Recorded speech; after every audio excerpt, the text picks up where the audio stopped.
I know the sun will always keep us warm, and you will never have to feel alone. Summer love, I can't get enough. You keep spinning round in my head, my summer love.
got me burning out. Got that magic in your love. It's true. Big dreams in the sunlight, and I want it all with you.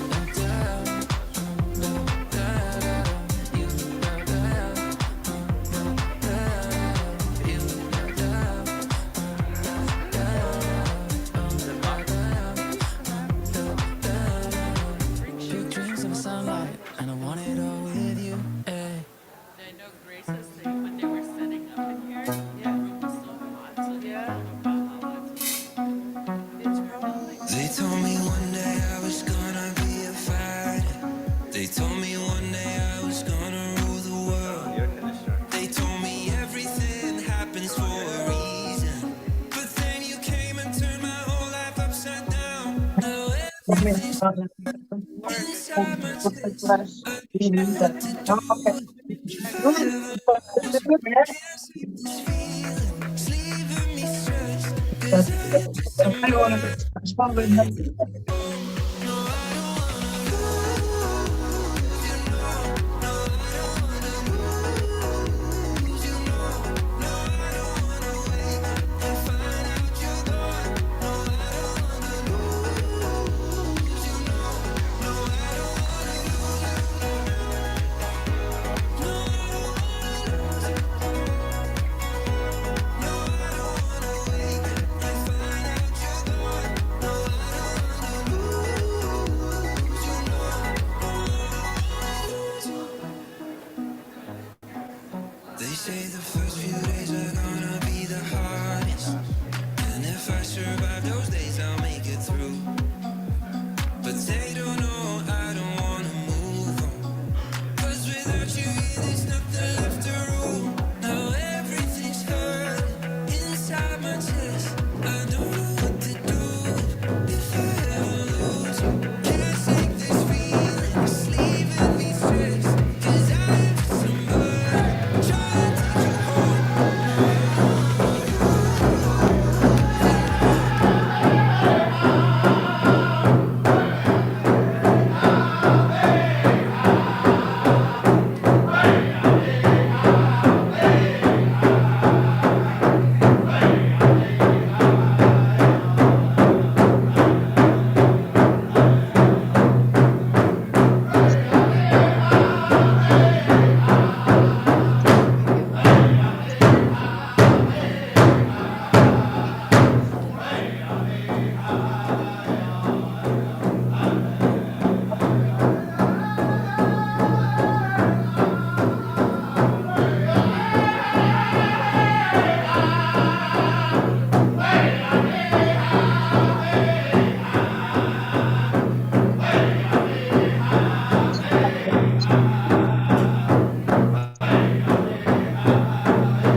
Tanti medyo yo. May nag-iingat mga apartment din kami taas ng Balagos for boys movement. Wala ba sa ano? Bigta ko naman namin, ha? Bakit po? Ano ito po ito? Ito po ito. Ah, pindot ka lang. Live stream like the photos, sige, kanya, ano po.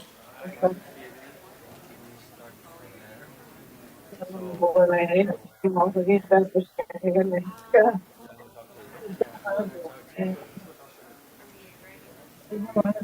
business terus kan kita nagawa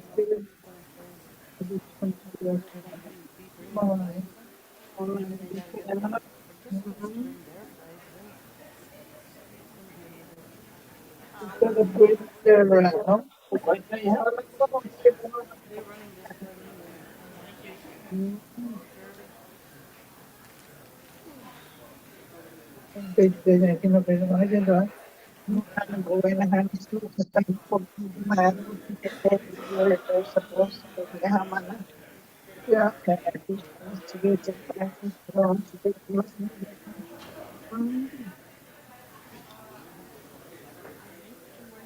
tinanggalan. Sige, bago tika na. Puta na. Maybe they just didn't bother hiring somebody to do that. Actually, kung extender naman sa iba, it's on the board.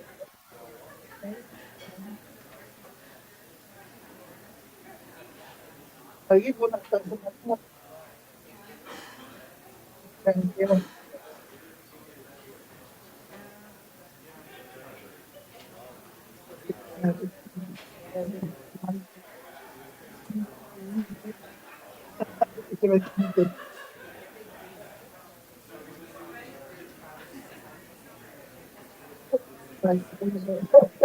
One of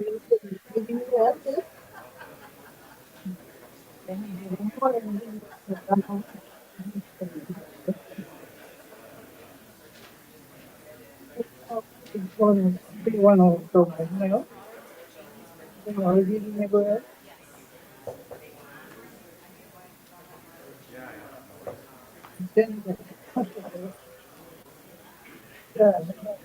education. As kung nagtagong raw day, magbibigay no, wait ka, mati na, hindi mo sa ano, wait na. Yan so, ito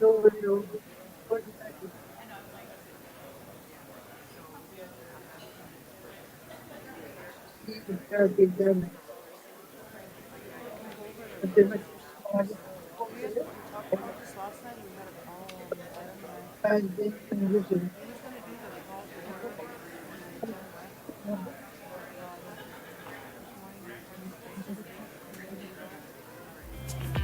But this morning he told us that he's sick. There's this movie that I think you'll like. This guy decides to quit his job and head to New York City. This cowboy's running from himself, and she's been living on the higher shelf. Ooh,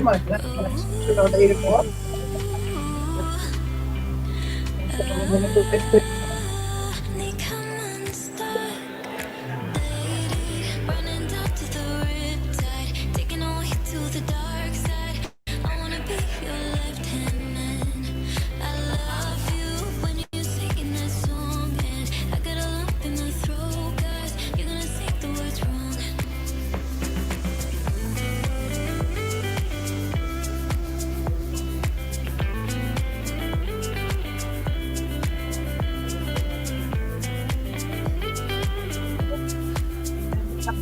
Yeah, well,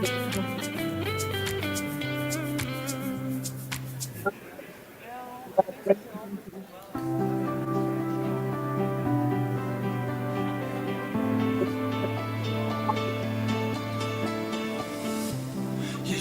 Uh-huh. but I can't hear a word Ako you naman, say. spirit I'm person, talking loud, not saying much. namin that recent I'm criticized, but all your bullets ricochet. You shut me down, but I get up. I'm bulletproof, nothing to lose. Fire away, fire away. Ricochet, you take your aim. Fire away, fire away. You shut me down, but I won't fall. I am titanium. You shut me down, but I won't fall. I am titanium.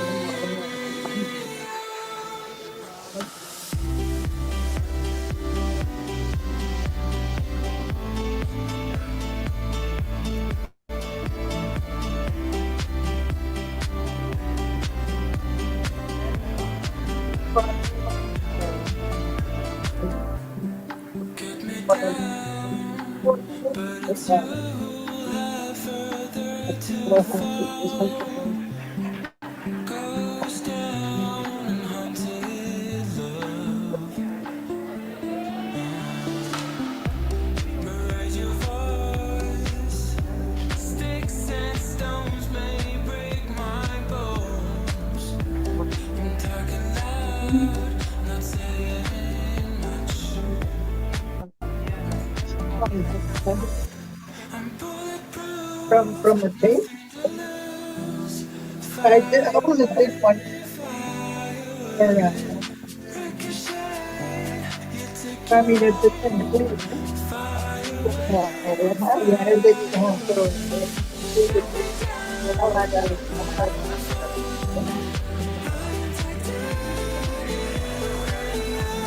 shut me down. Oh yeah, yeah.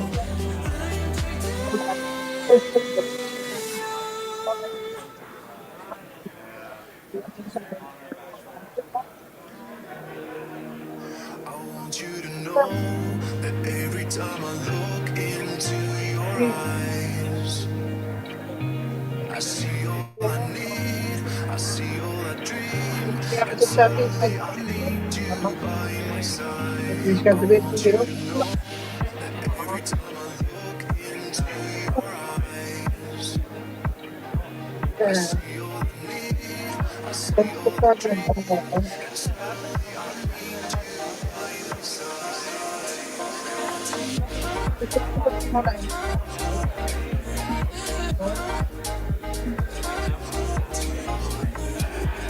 Each for the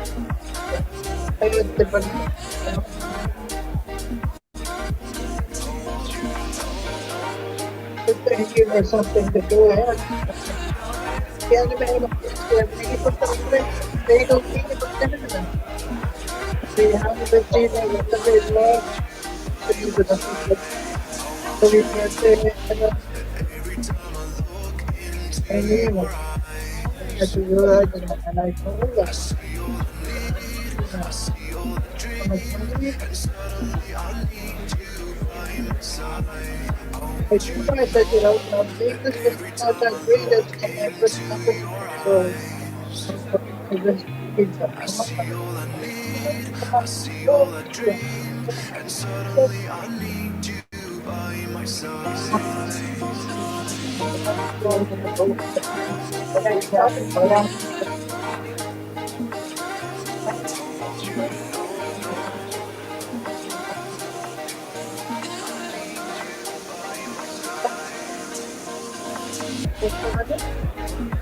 Just look at it and then just anything in that terrible.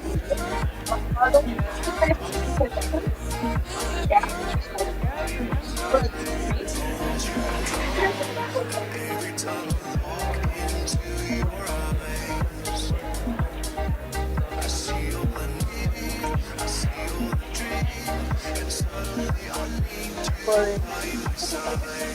tomorrow, tomorrow morning, is that take the time.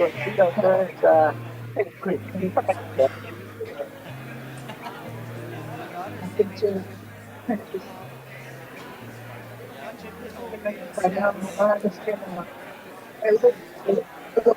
I know a place past the horizon, far away. We'll be safe where the sun is rising. It's okay. So do you wanna go? Do you wanna be riding in the moonlight here with me? I just wanna know how happy you could be watching how the waves crash into the beach. It's just you and me.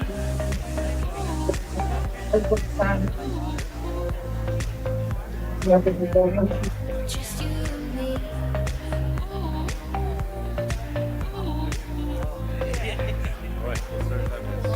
Just you and me.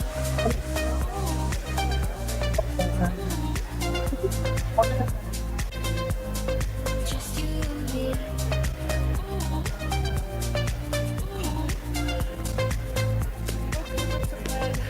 5 minutes. We'll start in 5 minutes. I don't. Joe is going to coordinate the. Joe is our arena director for the Grand Entry. Do you wanna go?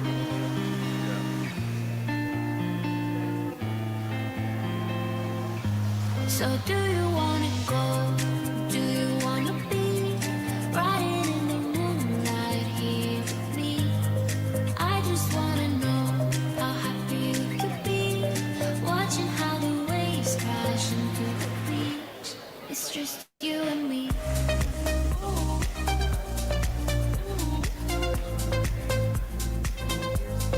Just you and me.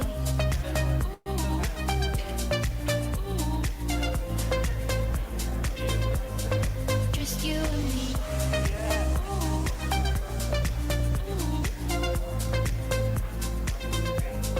Just you and me.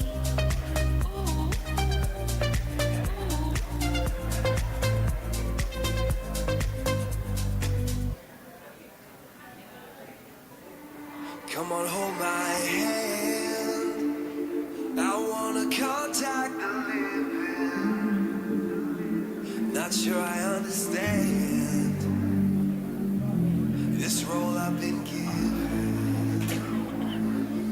I sit and talk to God. He just laughs at my plans. My head speaks a language I don't understand. I just wanna feel real love, feel the home that I live in.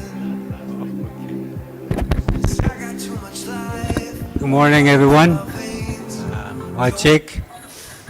Can I ask all the chiefs and proxies and other tables to go to the main hallway and retrieve your flags?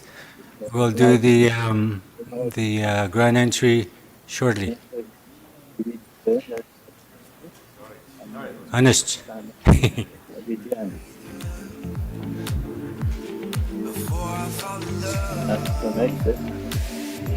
I'm preparing to leave. I scare myself to death. That's why I keep on running. Before I arrive, Like today. I can see myself There, you're being I just real love, feel the home that I live in.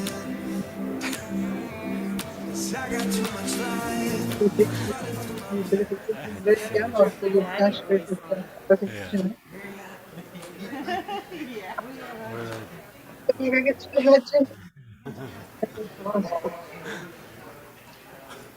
All right, you got this, Joe? So what Dushan says, like, once you're here, So I go around Yeah, once once. and a half. Joe's house to do that then the three of you before it starts. will face Then I have to one We will face the microphone button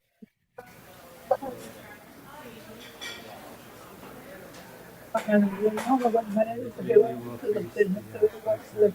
Then you can just turn on. Right out there, yeah, I think I was used to the other one. I had Joe like that on before.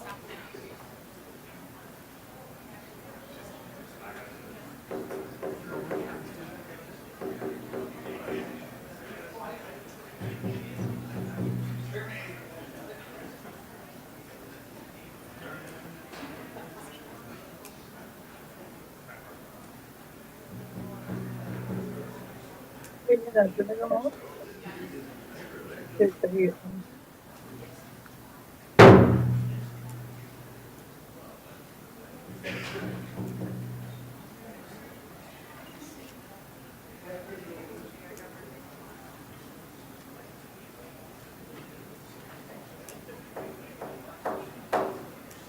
Maybe the camera. I'm saying, wait a minute, no one to go. I don't know.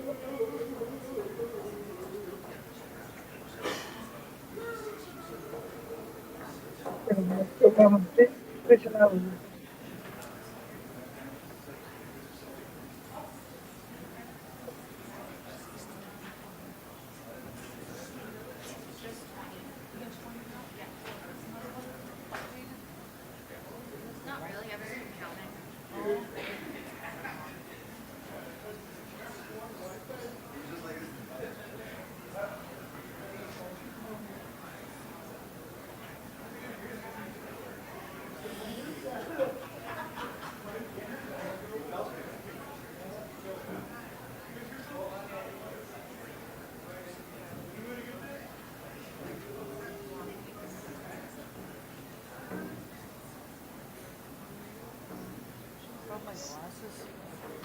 Still have vision problems. Reading glasses at least.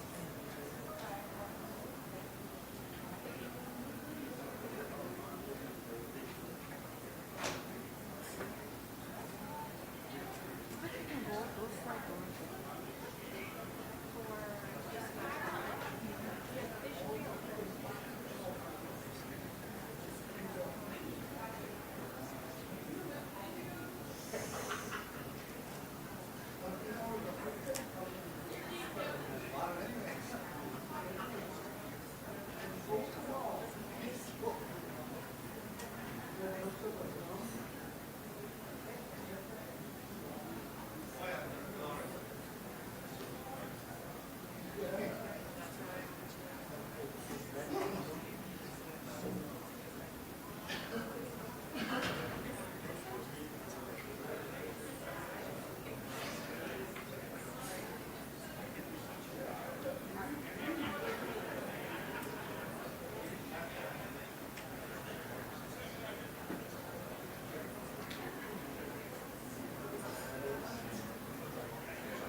Just point out the word.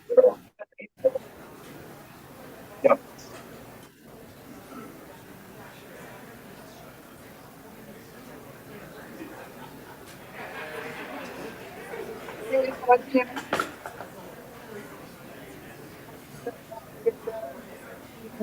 Voices and stuff.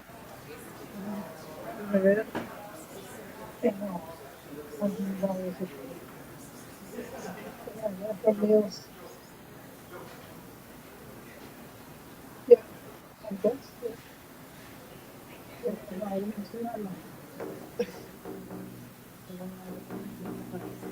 Tinagalhin mo si Halteman kita mo ito just like a film. Ito lang inside na ito. I had some of those in my house, but I didn't bring that. Those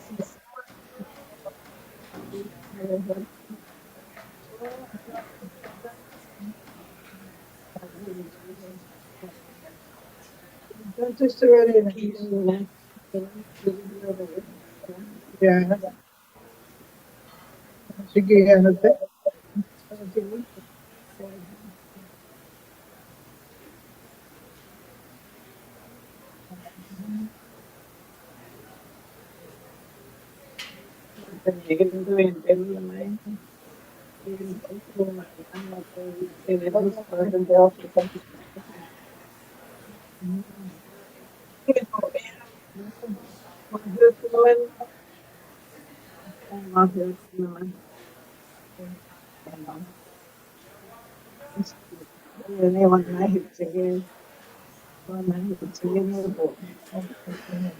Sweatshirt.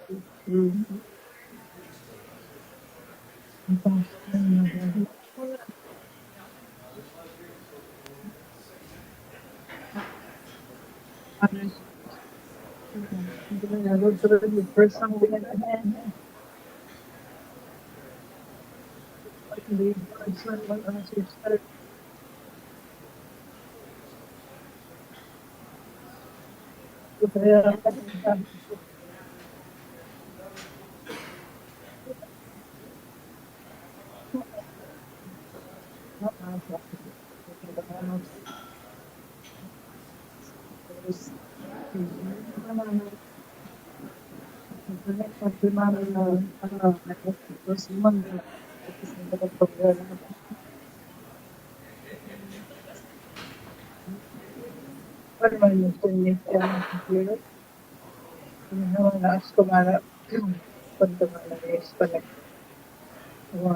Trying to fix it like that.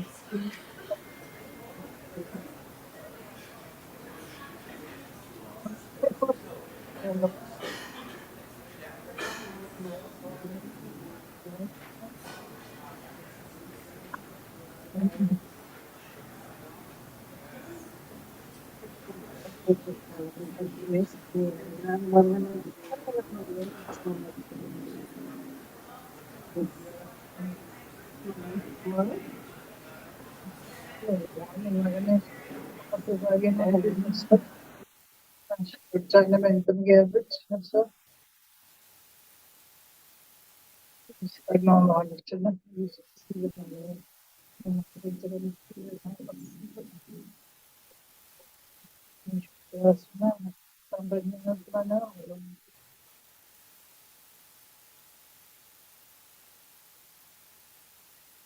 Orada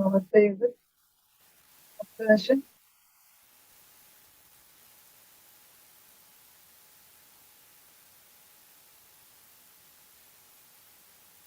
yüzüyor. Mucho que viene, mucho que no puede venir. Porque viene específicamente.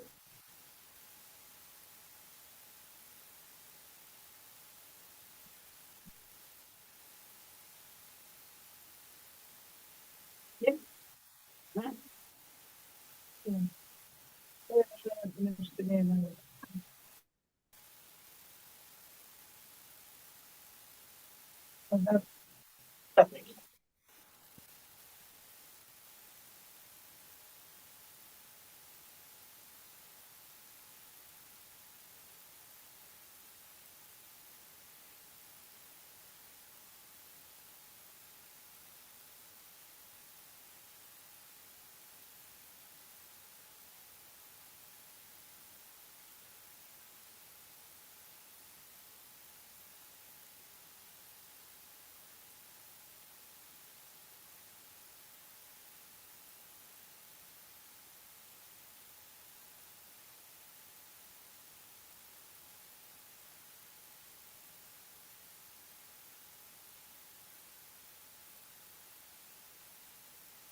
Did I put the flagpoles on there? I think I did.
Yes, see, they got here, so.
Yeah, the proxy letter. And if you have any questions, just come back. Yeah.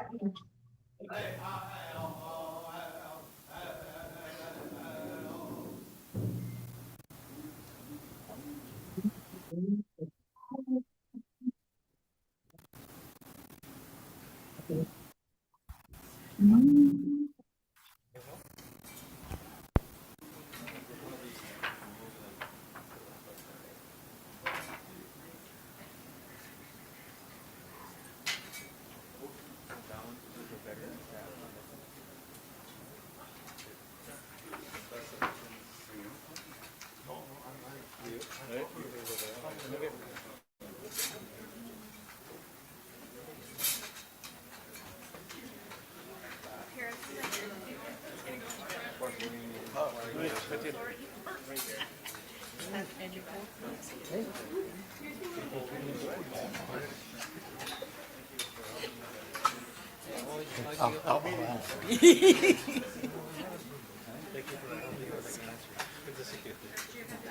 All right, good seeing you.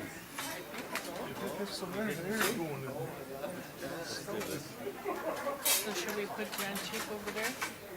There's no marker there, so. Yeah, let me just look for a chair.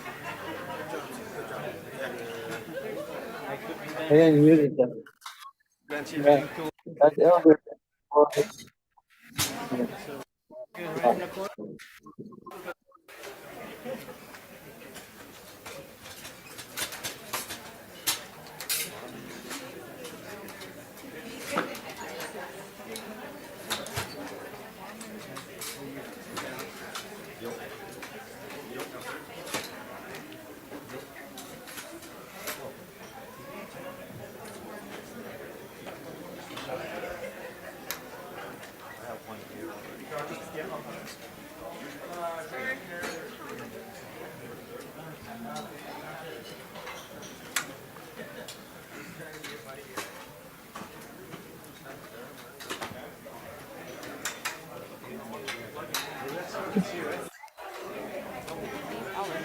This is for Glenn, and that's for Michelle. Do you want me to come down?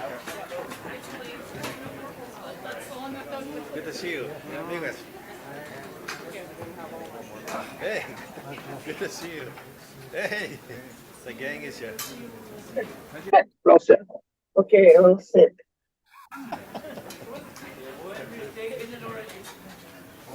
Okay, that's it, man.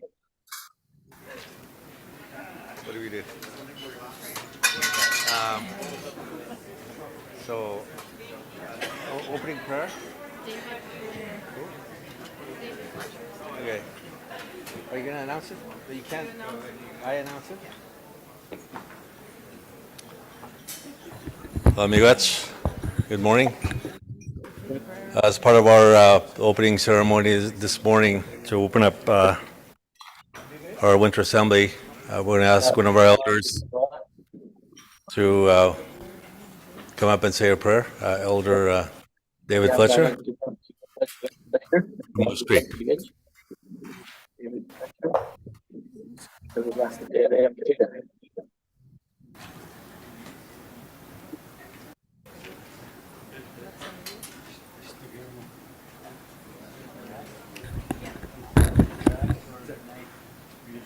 We're home. Good to see you. Yeah, I'm good here.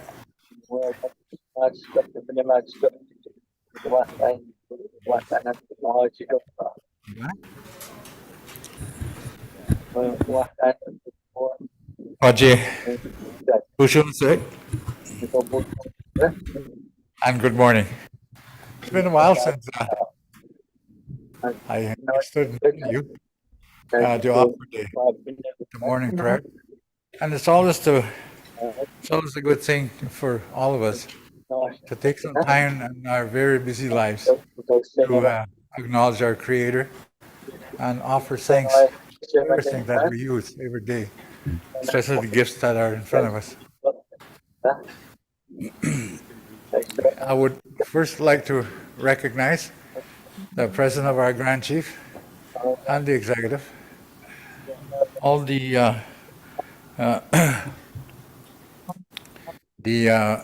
drum, and of course the sacred items on the tables. I would also like to acknowledge that we are in the territory of the Fort William First Nation. Himhata. Nutanang chichigo kaitain, textem chigato gitsin kaswan, kutugmana sidor chichibaro. Taditu chigato taski fugas now chicken chisho. Pechimina na noskagi chicago chiminatsia. Pagdento mo na masego kang kagibijuan dutamak. May godya mo tatak na matchtonana. At siya na pagdento mo na nagmasay ka nagagibijuan dutawa ako. Kau na magasilan na di sigagwit higuyak. We get dit hinan no sego kang asmanata. Sa wajkila kat ako na gumawan. Sukat siyang still taxi. Kagike, este kagike. Amen. Migat.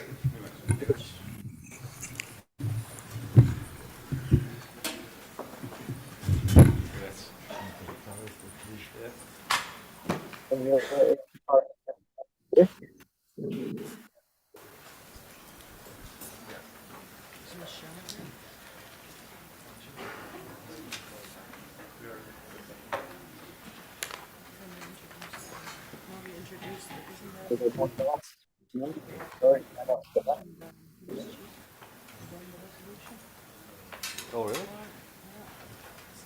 Yeah. Nice. So the open spreadsheet. Yeah. Yeah, amigos. Elder David Fletcher, to see you again. Again, just going on with our opening ceremony. I know we started off a bit late this morning, but we want to make sure that we follow proper protocol and that we respect the leadership that's here with us as well, and also the territory that we are gathered in, Fort William First Nation. So I want to, at this time, ask the chief, Fort William First Nation, Chief Michelle Solomon, to come up and make some welcoming remarks.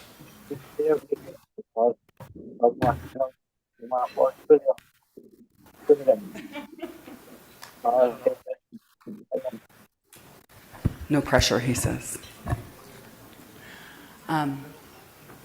Good morning. Ani Bojo. Oshki Mekana Ikwe Dejnakaz. Anemki Waju and Doji Makwa Dodem. So my name is New Path Woman, and as I've been introduced, I'm Michelle Solomon, the Chief of Fort William First Nation. I'd like to start by saying thank you for the drum songs and allowing me to be part of your grand entry this morning of this important meetings that you will be having over these next couple of days. And thank you to the elder for the prayer. And, of course, reminding us that it's a good way to start the day to give thanks for the many blessings.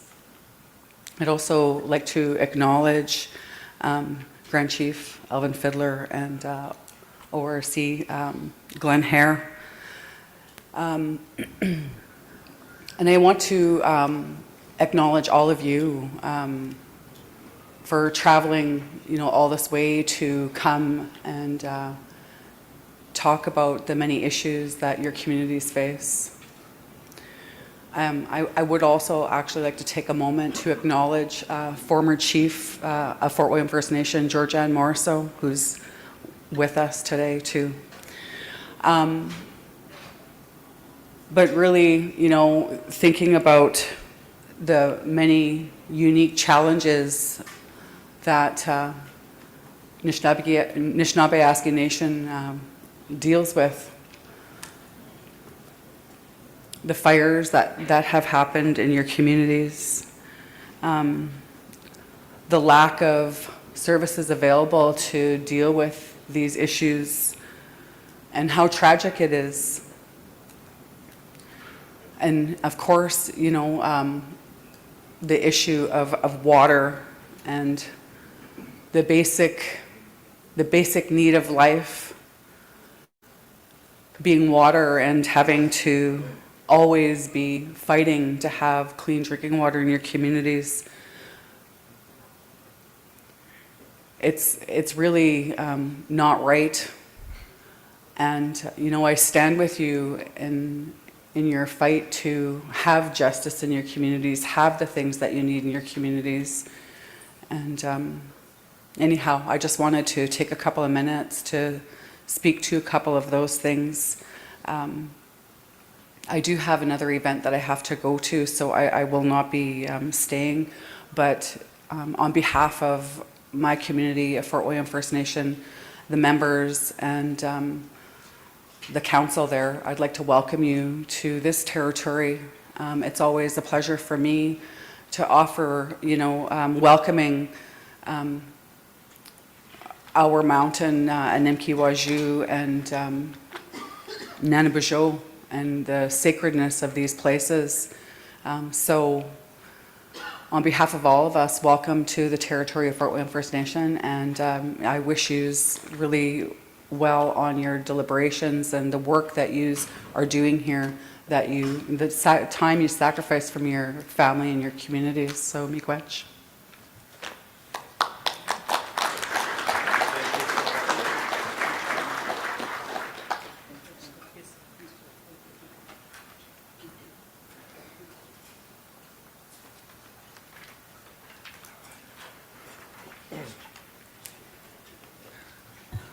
Miigwech, Chief Solomon. So the next order of business is to officially open our assembly here this morning by adopting the co-chairs. This is where I pretend to be that I'm actually a chairperson of this meeting for 2 minutes. So it's motion 2401 that should be in your package. Adoption of chairpersons for the 2024 NAN Chiefs Winter Assembly. Be it resolved that the chairpersons of the Anishinaabe Nation 2024 Chiefs Winter Assembly, February 6, 7, and 8, 2024, shall be Adam Fiddler, Connie Gray McKay, and Youth Co-Chair Walker Adlokin from Yabmatuk First Station. Dated at Thunder Bay, Ontario, the 6th day of February 2024. So I will need a mover and a seconder. Mover, Chief Constant, miigwech. Jennifer Constant. Seconder, Chief June Black. It's not Wagushik anymore. No. You got to tell us the new name so that we can properly address you when you speak. Oh, is that it? Okay. Chief June Black, Abitibi Anishinaabe Nation. Okay, miigwech. Abitibi Anishinaabe Nation. Named after Abitibi Lake. Yeah, miigwech. So any opposition to this motion? Any abstentions? I'm just pretending to know that I know what I'm talking about here, but I really don't do it. Okay, I don't see any objections. So the motion. Okay, before I turn over to the co-chairs. One of our co-chairs unfortunately could not be here. Adam Fiddler is still up in Sinai Lake. He's hoping to fly out later on today. So he's going to be co-chairing, at least for the morning, virtually, by video. And hopefully he's able to get out later on today so that he can be here in person tomorrow and Wednesday. And he's on. I also just want to welcome those that have joined us virtually. So at this time, I'll turn it over to Connie and Walker and Adam. Miigwech.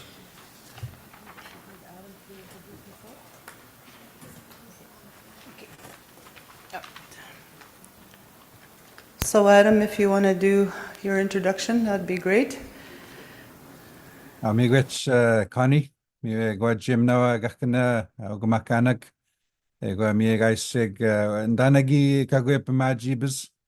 Imababon Mikana de Doge Shago and Biok Masaganik me guy Gunji Seg Jamaji Bizianigo Unago Danagi Kagwe Majas de Doge Majigiga. Michel Go Jim Noah. No go menu action abduction Michinogmagi and Juichego Connie Egomina when no gagijak.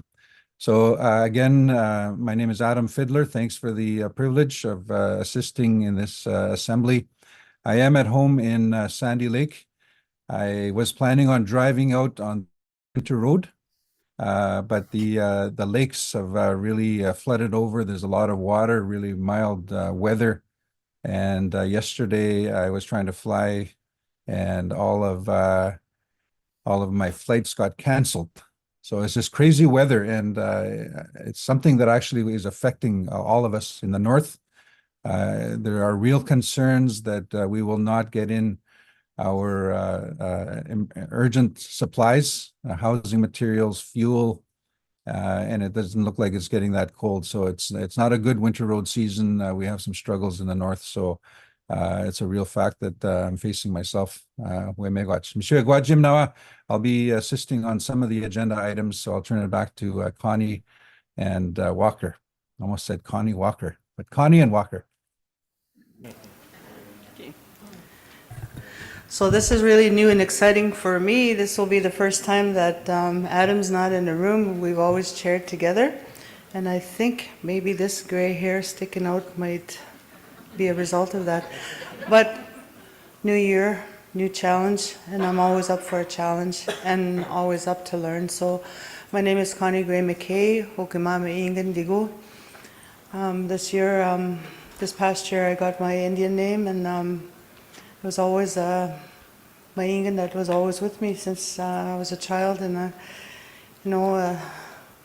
I'm really grateful to be here and to be able to be part of your deliberations and to continue to learn and to continue to learn from challenges. And today's going to be an interesting day, so we ask for your patience and how we're going to do this when one chair is virtual and two are here. But I know that we can do it, so I'm looking forward to this day and learning. Metasha, my youth co-chair. Buju Wache, Nindijnikaz Wabaze Migaze. Good morning, everyone. This is going to be my first time being a part of the youth chair. I'm a little nervous, same time, very excited to be here and honored. Thank you all. And yeah, also I'm from Yamatang First Nation. Thank you.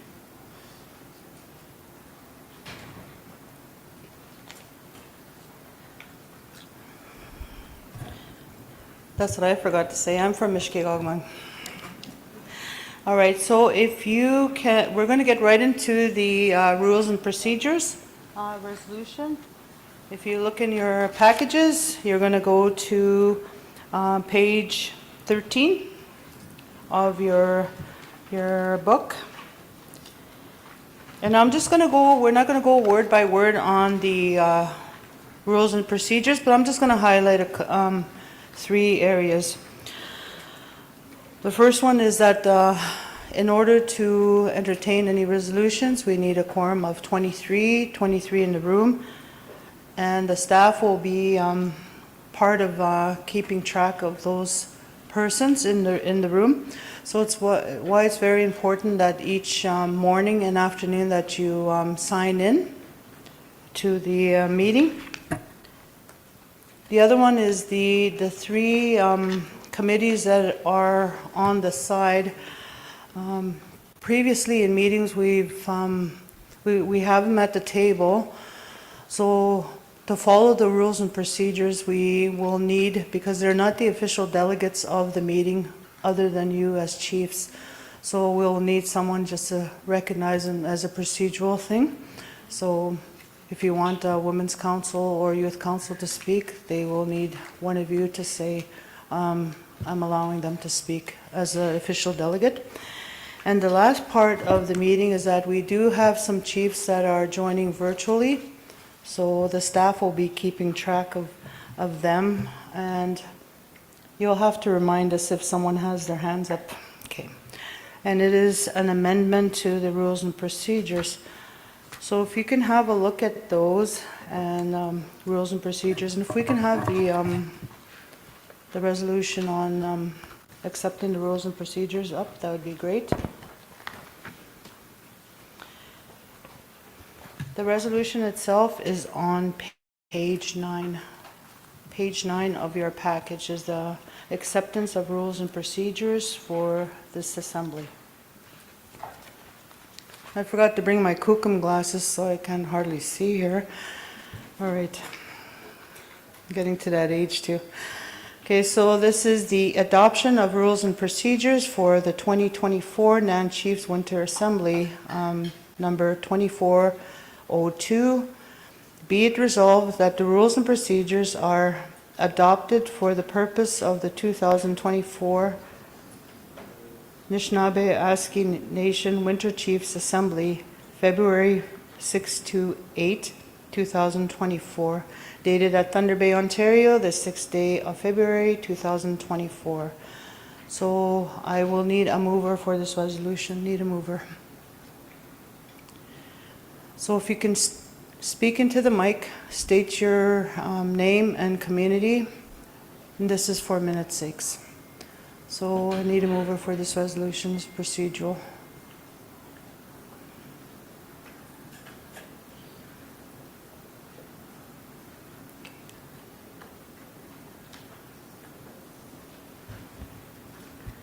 Moche, Utah Horn, Missinaibi Cree First Nation. Okay, thank you. So I need a seconder for this resolution. Need a seconder.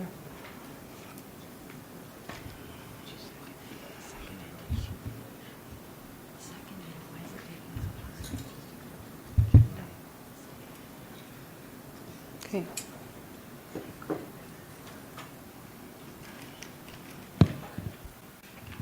Chief Sonny Batiste from Attachment First Nation.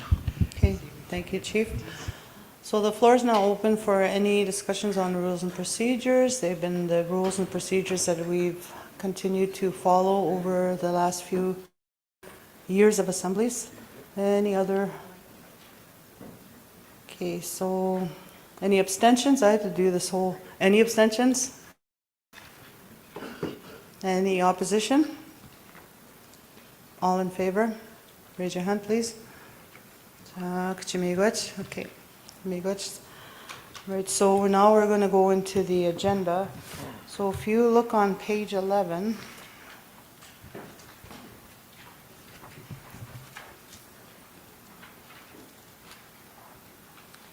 the agenda is on page 3, the resolution is on page 11.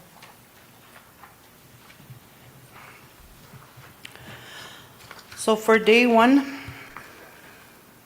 we have 8 o'clock the registration, 9 o'clock was the drum and opening prayer, 9:15 is the call to order by chairperson. That actually should say acceptance of chairpersons, and then call to order by chairpersons. Review and acceptance of rules and procedures, review and acceptance of draft agenda. 9:30 is the opening address. 10 o'clock is the treaty case, treaty table MOU signing, presented by Grand Chief and Luke Hunter. 11 o'clock is the housing and infrastructure, the general update. This is the updated version. Oh, okay. Okay, start over again. This is the updated version. Is this in the packages? Oh, okay. All right. It's getting hotter up here. Okay, so we're starting over. All right, and apparently this is not a updated agenda that the delegates have. Can we have that out to them? Okay. All right, so 9 o'clock, drum and grand entry, opening prayer. 9:15 is the welcoming march by Fort William Chief Michelle Solomon.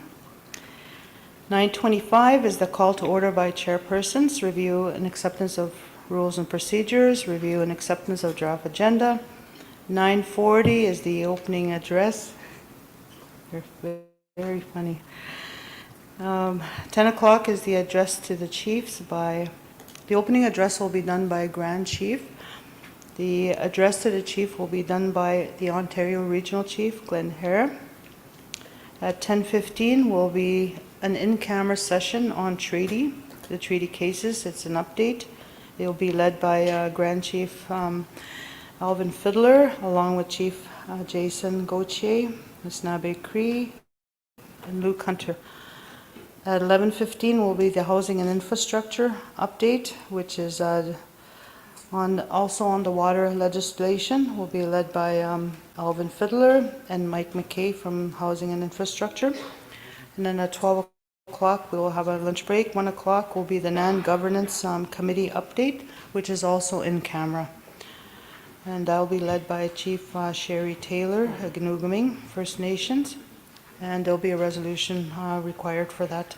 At 2 o'clock will be the Education, Economic Development, Environment updates on education jurisdiction and food security, and that will be led by Deputy Grand Chief Victor Linklater.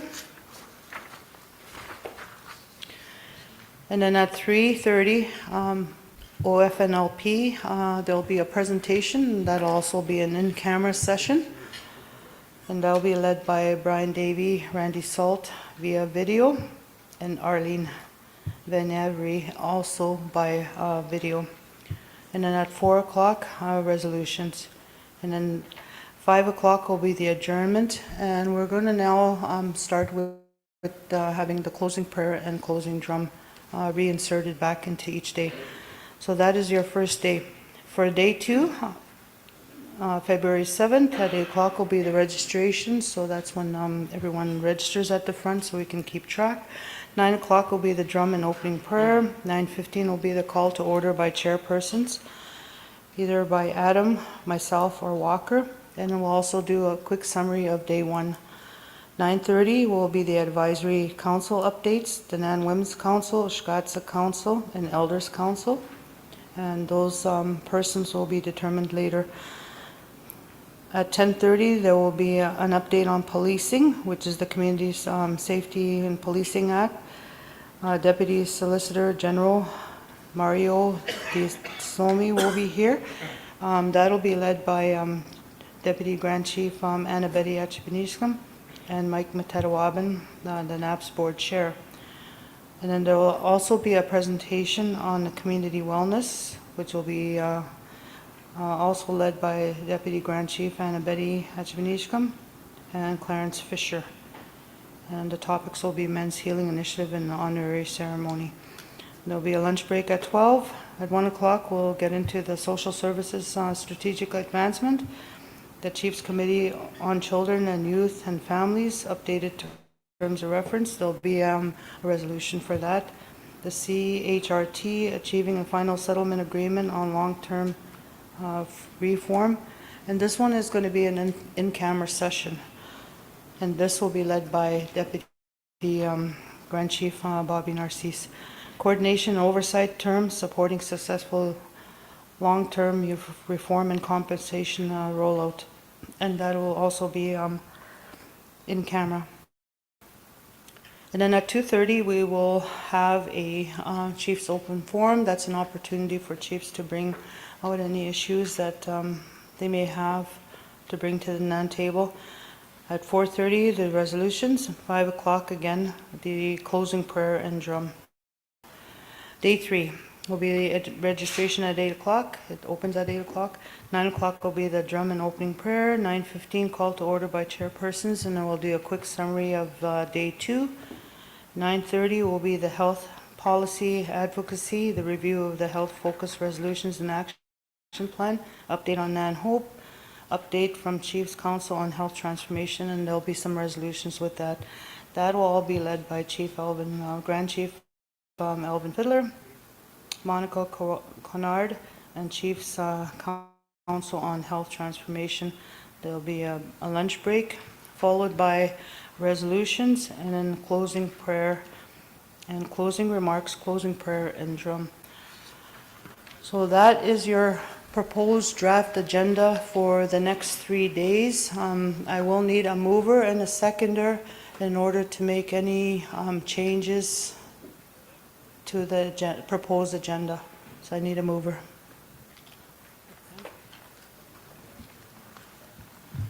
So we can have a discussion. Chief Jennifer Constant, Matagami First Nation. Okay, you got that? Chief Jennifer? Okay, thank you, Chief Jennifer. I need a seconder for this resolution. Need a seconder.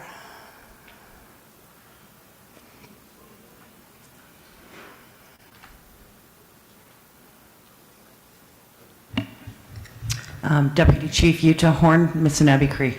Okay, thank you. Does the mover have any comments to this resolution?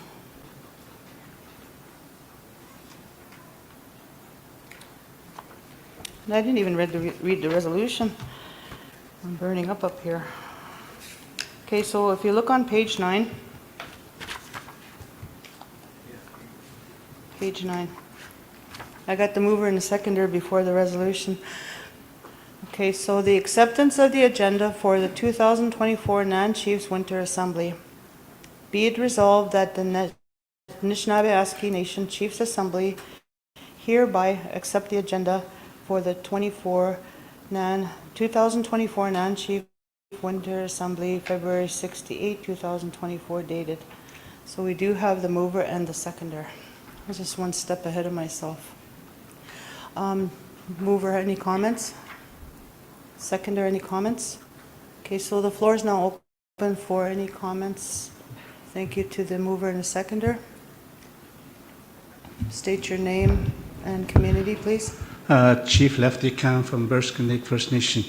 On the agenda, is there a time or space available? I know this winter road season is not looking so good for us.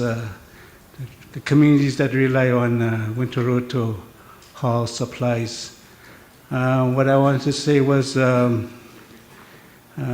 it comes to asking for emergency funds from the government to have some sort of a resolution for the communities, that rely on the winter road. I'm here. Thank you.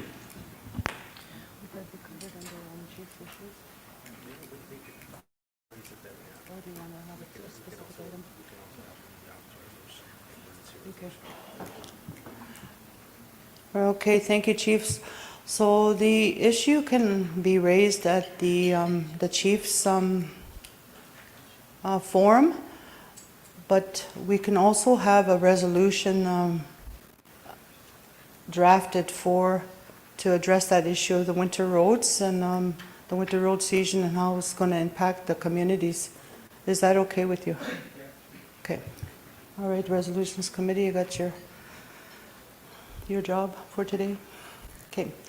Any other issues? Your name and community, please. Yes. Good morning, Chief Sherry Taylor, Gunagamin First Nation. Wapshka and Nimki Benesequin, Indigenous. I just wanted to bring up, I don't know if we have to put this on the agenda or maybe it can go to resolution. There is a concern in our area in regards to trap lines. As they call it in the bureaucratic way, they call it trap lines, and we call them ancestral lands or homelands. There was some amendments made during COVID, I believe, to the Harmonization Act that we have in place for trap lines. And it's making it very difficult for trap lines to be passed down from one generation to the other. We've run into some problems. They expect us to have our trappers take this course, and a lot of times we don't have access to that in a timely way. And I hate to see, a lot of our homelands be given up to other trappers. So I'd just like to bring that up. Thanks very much.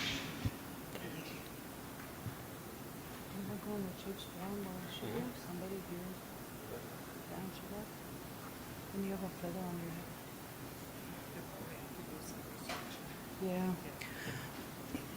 So what I'm thinking with the issue that you brought up, I think the staff would have to research what those changes are in order to be able to have a good deliberation on it. But you could also bring it up during the chiefs forum, and then that gives them some time to research what those impacts are. And I'm sure there are costs related to those impacts as well, as the requirement to do training and all that will have costs related to it. So if that's okay, the staff can do that, do research the impacts, and then also look at, you could bring it up during the chief's forum. Is that okay? Oh, miigwech. Okay, so the floor is still open. Okay. Chief Allen, Constance Lake. When we talk on our open forum here, I only see 2.5 hours, and that's not enough time for many of the issues that are going to be brought to this floor. I'd like to see this changed maybe for more time. I don't know if the second or mover could change that, because I think there's more concerns that need to be addressed besides some of the things that we talk about here on this agenda. I've been coming to chiefs meetings here plenty of times, and it's always the same agenda over and over and over. There has to be a time where the chiefs have to bring things to the table that need to be addressed and how they're going to be addressed. Okay, thank you. So with the mover and the seconder, if we can make that change. I know that it says resolutions. We may not have any resolutions. What we try to do when we do the presentations is do the resolutions right after while it's all fresh. So it does say resolutions, and we may not need those. So I think there's enough time in here to be able to extend any Chiefs Forum discussions that may take place. Also, I'd like to ask the chiefs to be on time or have this meeting start on time. I know we're already 1 hour and a half behind schedule, and how could we move an agenda when it's already 1 hour and a half behind schedule? I think we have to start to roll up our sleeves here and get to the main point here. That's why we traveled here from Great, it seems, to come here, and we're already behind schedule. Which. Thank you, Chief, for those comments.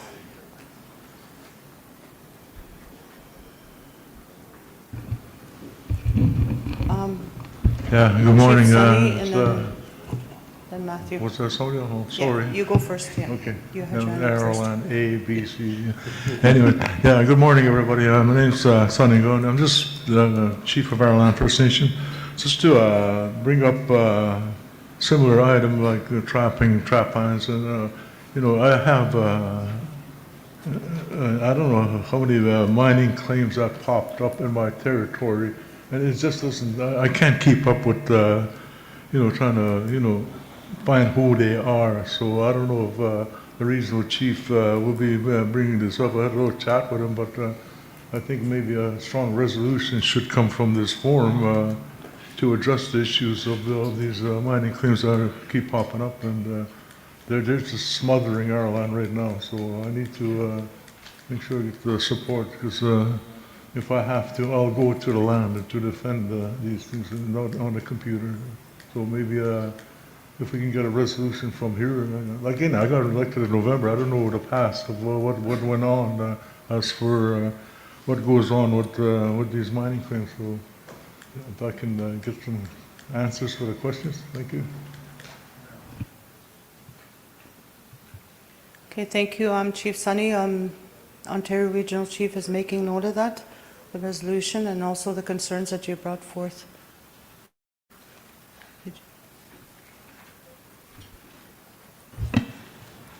Matthew Anges, proxy for Casablanca. Just not asking for this topic to be added, just for information for the NAN chiefs. We've been working on the Wawate issue for the past months. The board was planning to do a presentation, but because there's no major decision required from the chiefs, they are going to provide an update, a written update, and they'll just distribute it to all the chiefs that are here.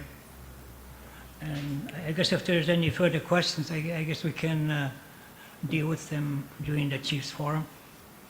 Yeah. So did you want that as a specific item on the agenda, and should it be in camera? No, just they just wanted to provide an update. That's all they want to do it. So can we add that as the part of the chiefs forum? Yeah, that'll be okay. Okay. All right. Okay, all right. Okay, so the floor is still open.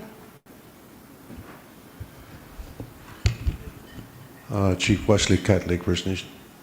I am really bothered by the recent events in the health sector, and I think we need to start a process where we take a serious and hard look at what options we can exercise to address the health situation in our remote communities. And I would suggest that we find a forum during this assembly where we can address this in some detail.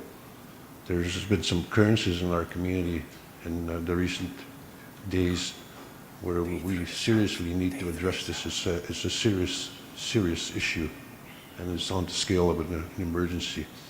And I can't sit idly by and let this happen. Because Okay, so Chief Wesley, I've been told that day 3 at 9:30, when health is on the agenda, that's when those concerns will be addressed. That's okay? Okay, thank you. So the floor is still open.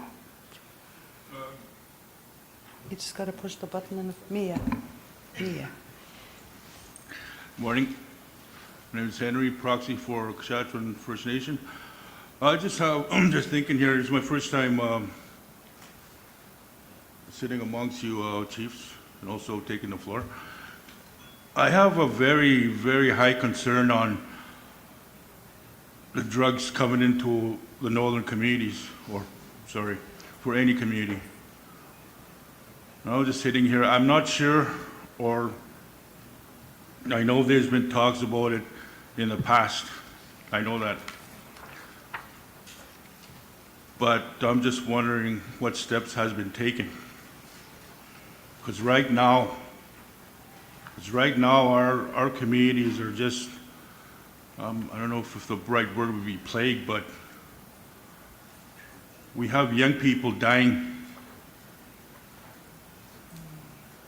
We have young people dying in my community over drugs, due to drugs.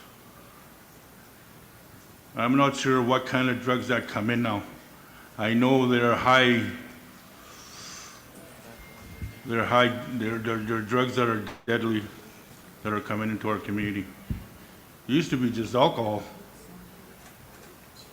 but now we have drugs that are cheaper.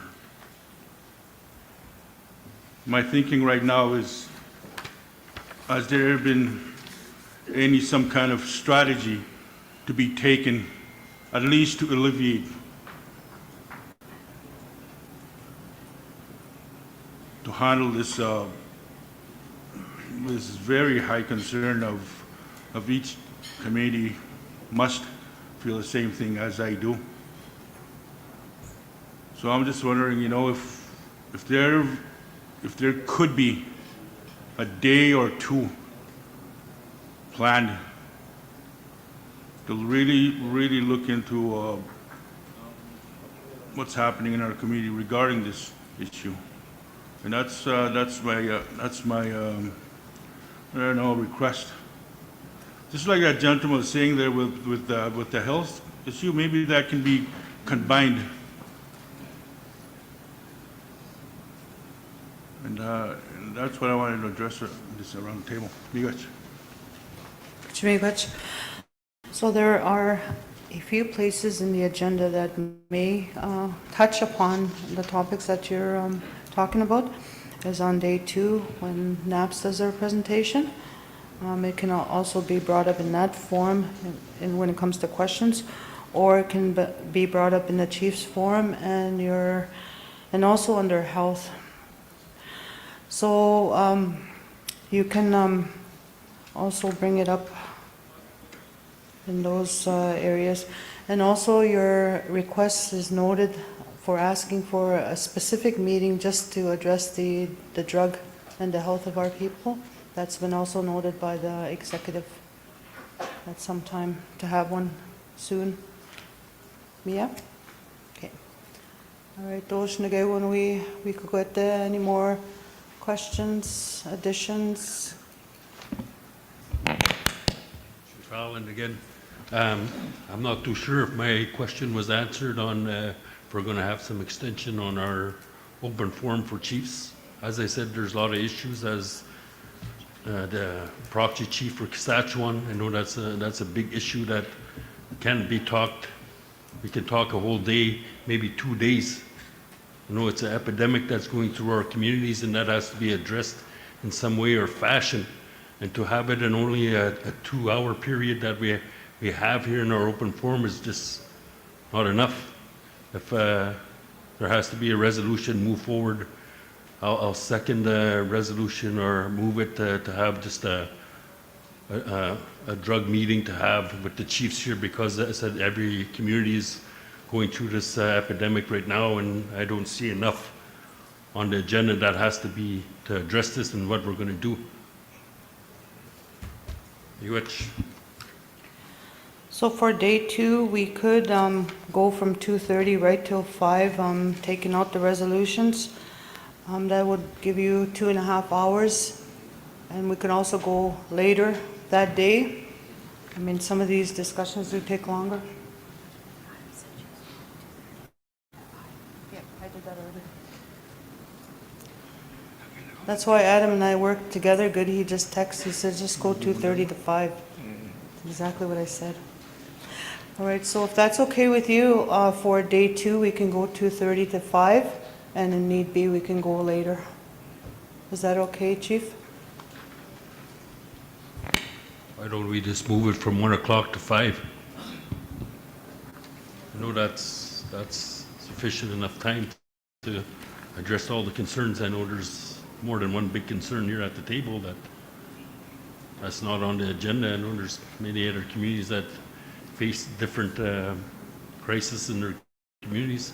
I'd just like to have some sufficient time for each chief to bring this up to, it's a winter assembly, right? We only meet here once in a while. I don't know if we're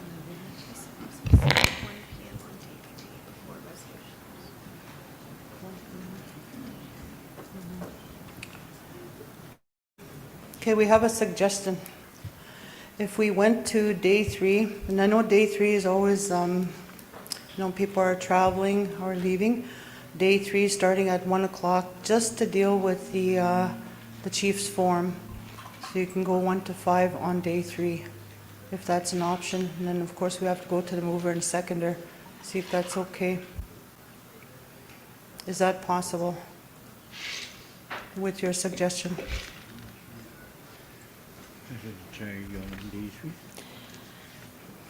The only other thing we could do is move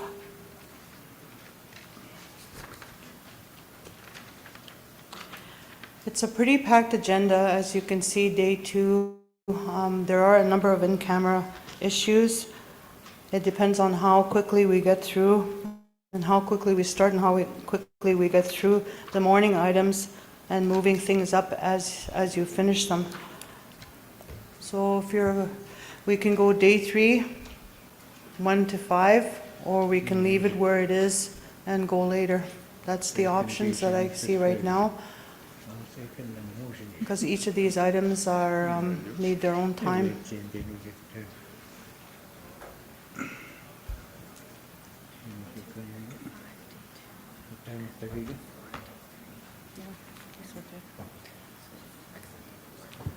Okay, so that's the options, chiefs. We can go. Okay.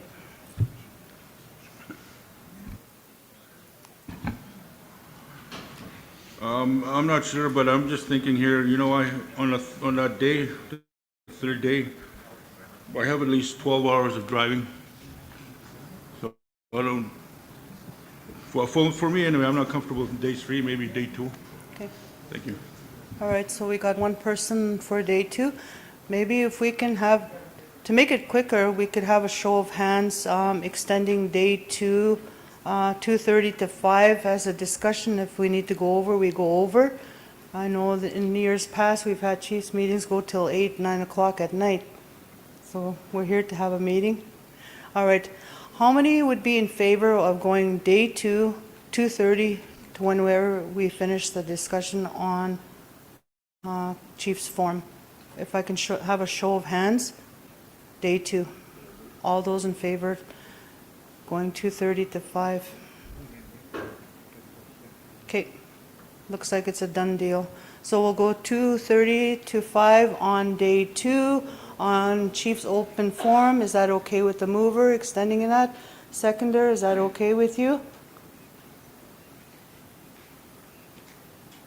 Is that okay with you? I think you were the seconder for sure. Yeah, okay, good. All right. All right, so the floor is still open to talk about the agenda. Any other changes, questions about the agenda. Okay. You, Chief, and then Mr. Baptiste after. Bonjour. Yeah. Miigwech. Chief Atchni Panishkam, Disney Cas, Martin Falls, First Nation. Donji. Magtek is Cas Mustuta. Miigwech get na kakana. Bijak Mino. Kagawan Tashtane. Manasek in our communities. I wanted to speak on something today. I see absent from our agenda. It's a real issue for a lot of our communities, and that's fire suppression, fire infrastructure. Just noticed that it's absent from the housing and infrastructure area. That could be added on for discussion. As you know, it is a real issue for us in communities. Okay. Thank you, Chief. So if we go on day one, when we get into the housing and infrastructure, I've been told by Grand Chief that concern and item is on that portion of the agenda. Mia?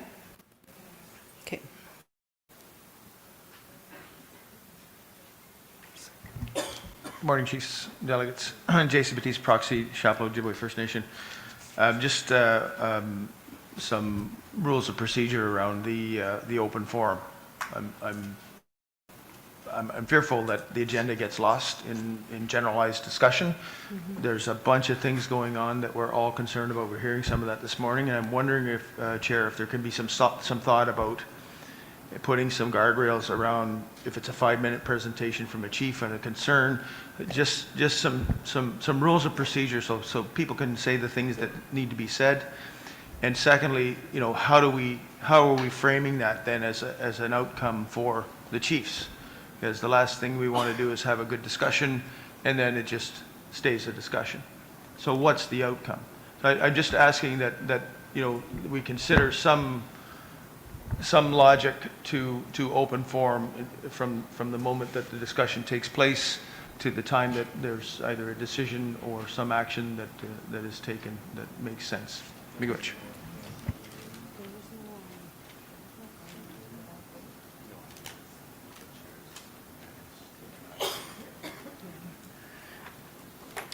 I think that's something as chairs that we are going to have to be aware of as people are presenting their topic, that they do it in a way so it's not going on forever and doesn't give other people opportunity to speak on issues, because we know 49 First Nations, a lot of issues from our communities.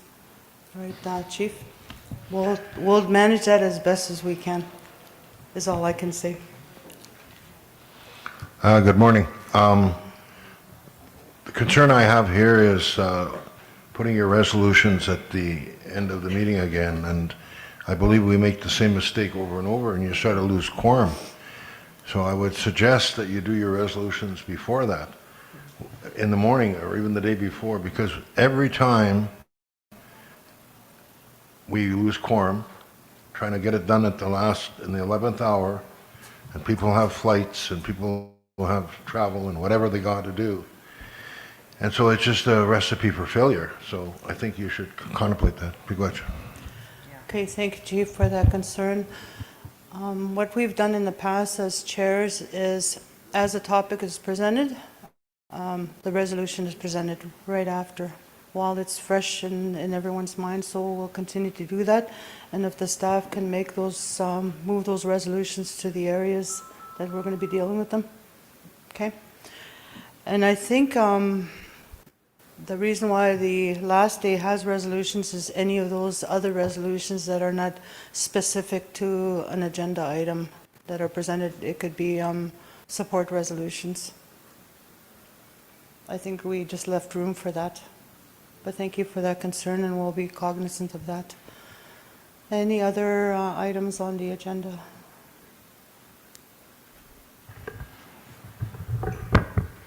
Good morning, Chief Dolores Kakagamic of Sandy Lake. I just want to go back to Chief's quorum.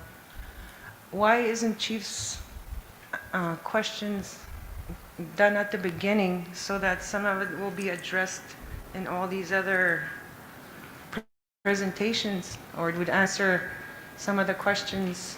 They're ready to answer some of our questions once the time comes. It just seems we as chiefs are always the last ones to get a say, and this is supposed to be a chiefs meeting. Yeah.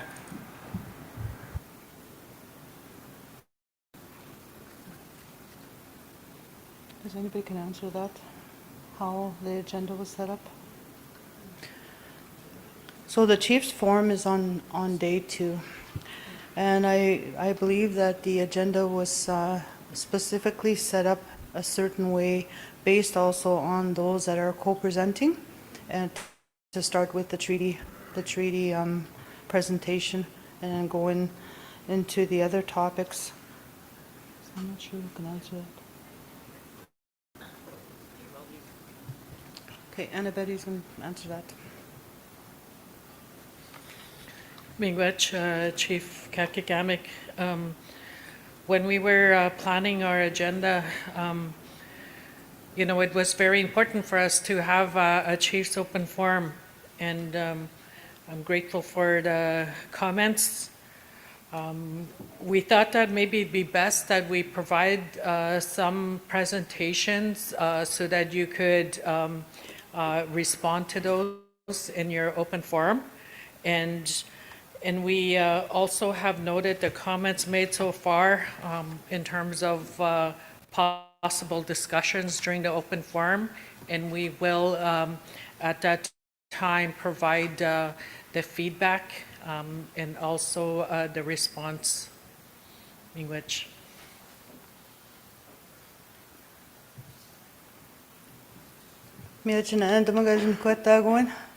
Dolores, Chief Dolores, you okay with that? Yeah, if I may, the packages from the Assembly come out to us about 2 months in advance.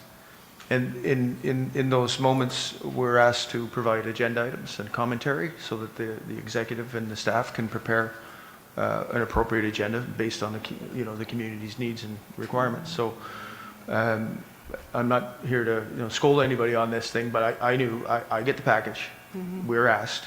You got an agenda item. You got a resolution you want. Please give it to the executive or the staff in advance so that we can arrive here prepared to debate and discuss. And so Chief, I'm not sure if that process was expressed to you, but that's my understanding of how the process is built.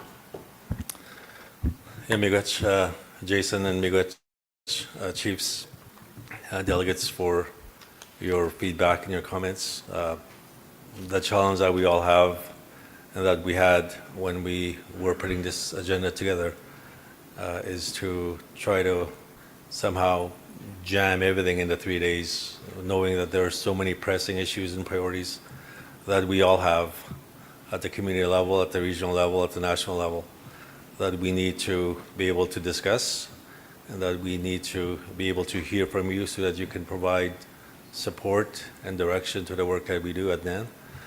So it's been a challenge. I acknowledge that there's a lot of issues, so many pressing issues that you need to bring forward to this forum, like the mental health, the drug epidemic that's in so many of our communities, for example.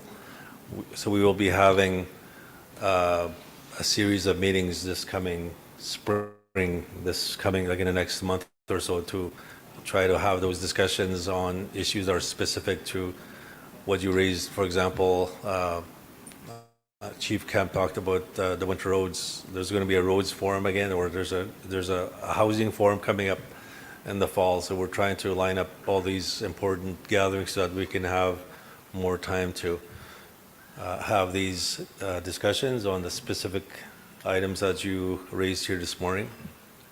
And I just want to Also acknowledge the co-chairs that we have. I have every confidence in them and their ability to guide our discussions, to accommodate everything that you wish to raise at this assembly.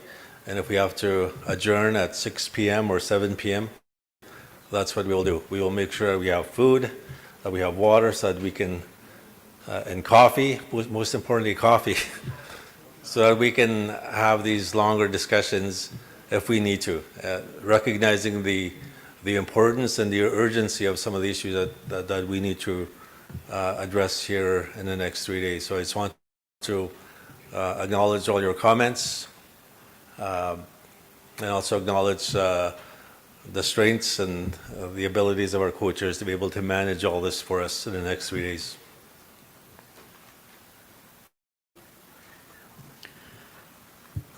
So hopefully we can finish the agenda so we can get right into the, okay. Yeah, good morning again. Just kind of confused here, and it's very easy to confuse somebody that's aging out.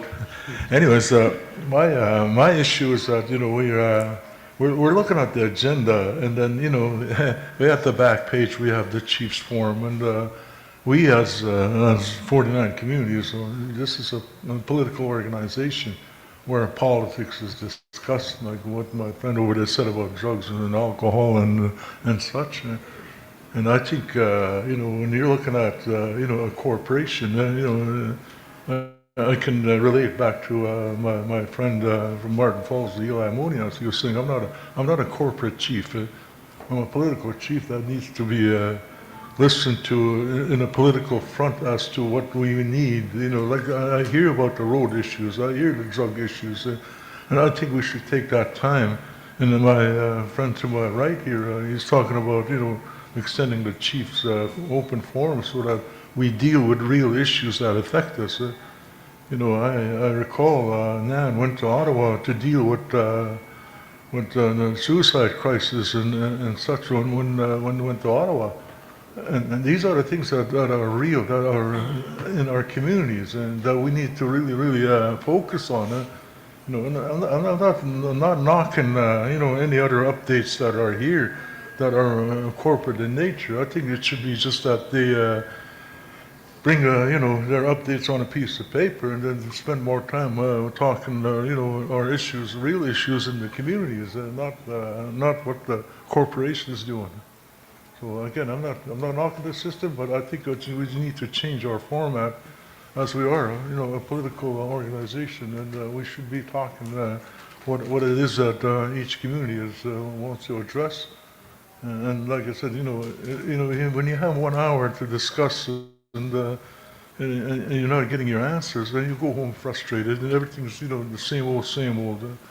So we need to change our format to do what we need to do to address the issues that are you know, troubling our communities. So again, I'm not kiboshing anything here, but I'm just trying to make a recommendation that we are a political organization. Let's stick to politics, not a corporation that, you know, that we have to you know, play the corporation's game.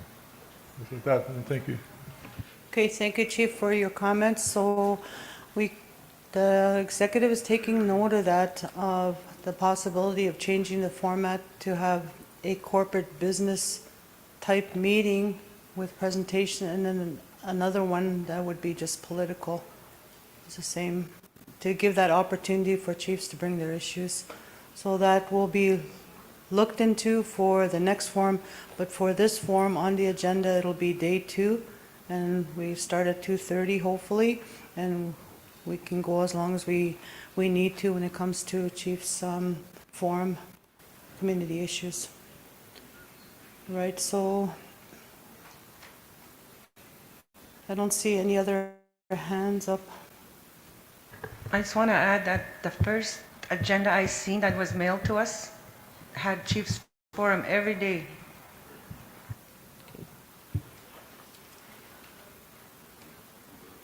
So that I can't answer because I didn't see the first one, but okay, so it's an issue that's been brought up, and it's something that will be considered seriously for the next meeting is to have more opportunity for chiefs to have that forum to bring out their issues.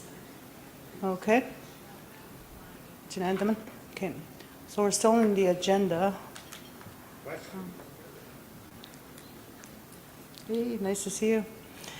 All right, so do I hear a question on the agenda? We do have a mover and a seconder, I believe. If you can put the resolution up, staff. Okay, so there have been some changes, and the changes were good with the mover and the seconder. We had a fair amount of discussion. So at this point, I'd like to call a vote. Any abstentions to the agenda? Any abstentions? Any opposition? See none. All in favor? This will be your agenda. Okay, that was a long agenda item. Okay, so thank you, Chief. So now we'll get right into the presentations. So at this time, I'd like to call upon our youth co-chair, Walker, to come up and introduce the next speakers.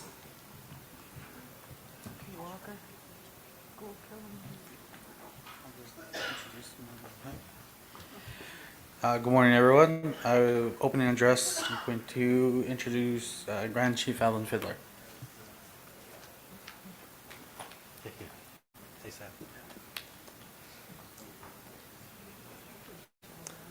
Sam. Miigwech to our youth co-chair, Walker Lucan. It's his first time co-chairing a NAN assembly, so I'm going to give him a hand.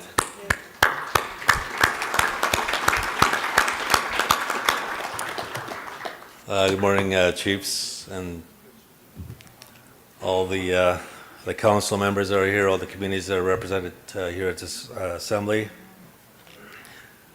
I also want to acknowledge our incredible staff at NAN that are sitting back there, our executive, council members that are here,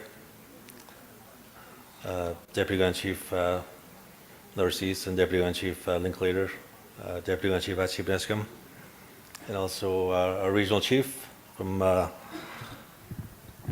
for Ontario, Glenn Hare, and also the Women's Council representatives, the Elders Council members that are here, and also the Youth Wisconsin Council. I also want to acknowledge those that have joined us online as well. I just want to acknowledge the prayer that was said this morning by Elder Fletcher, the songs, the drum that's here with us. I also just want to acknowledge all the flags that are behind me, all the Eagle staffs, all the sacred items and the medicines that you carry that are here with us in this room. I also just want to acknowledge leadership from Muskegowuk. Grand Chief Friday's here, and the Deputy Grand Chief Natasha Martin is there updating her Facebook. I think that's what she's doing right now. She's not even listening to it. And also the other Deputy Grand Chief Wesley's unable to be here with us, but I know he's probably listening in by video. I also just want to acknowledge where we are, where we're gathered here this morning, Fort William First Nation. So again, want to thank Chief Michelle Wesley for making time to be with us this morning to join in the grand entry and to be able to welcome us into their beautiful territory here in Fort William First Nation. I know we just had quite a lengthy discussion just now about our agenda for the next 2.5 days or the next 3 days. And I acknowledge the feedback, the comments that you made. And we will do everything we can to accommodate all the things that you said that you want us to raise or that you want to raise with us. And I trust the abilities of our co-chairs to be able to help us navigate our way through the next 2.5 days, the next 3 days. I also just want to just mention that I realize that I came on sort of midstream on this current term that we are in, and that we are in the process of finishing off this current term. It'll be up in August, which is just 5 months away or 6 months away. And you probably heard me speak when I was addressing the Assembly after I was acclaimed in August. And I talked about some of the things that I thought were important to try to accomplish, or what I thought that what we can do together. And one of them was to just looking at the journey that we've been in the last 2.5 years of the Anishinaabe Nation, and just the challenges that we've had to face and overcome. I talked about restoring the organizational credibility of NAN. And I also talked about just recognizing the fact that last year we acknowledged and recognized the 50th anniversary of this great organization, and how it was, and how it came to be, and why it was created. It was about our treaty to ensure that the understanding and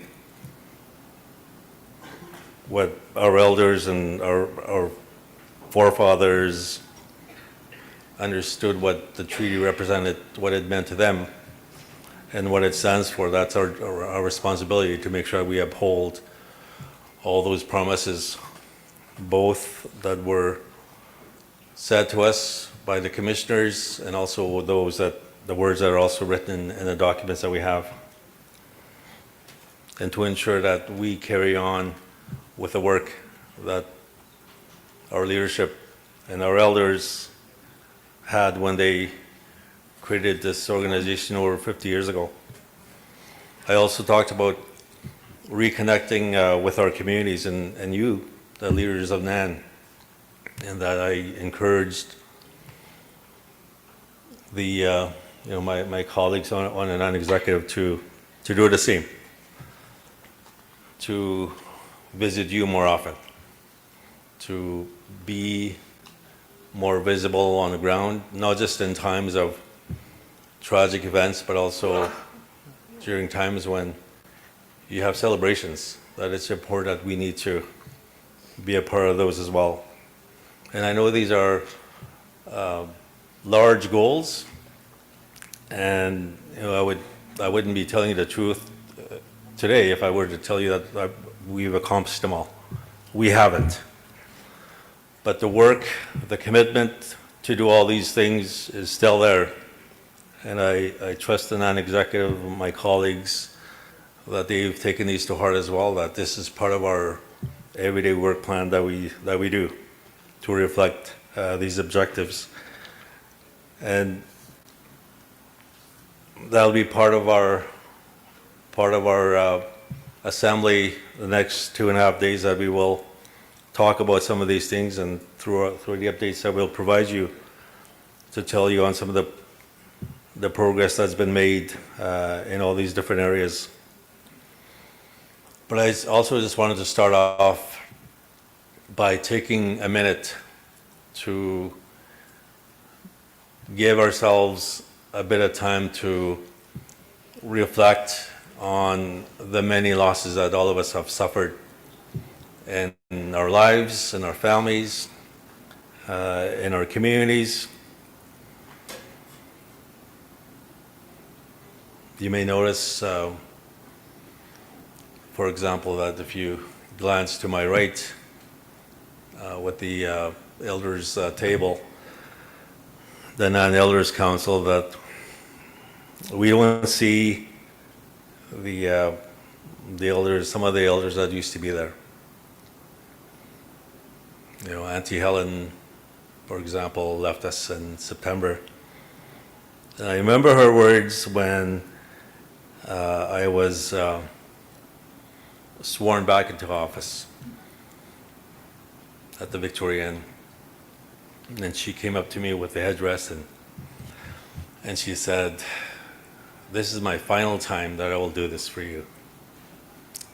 And I didn't know at the time that she was not feeling well, but just her words kind of just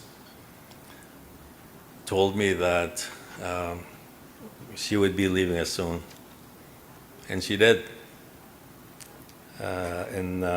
Just a few weeks later, in the middle of September.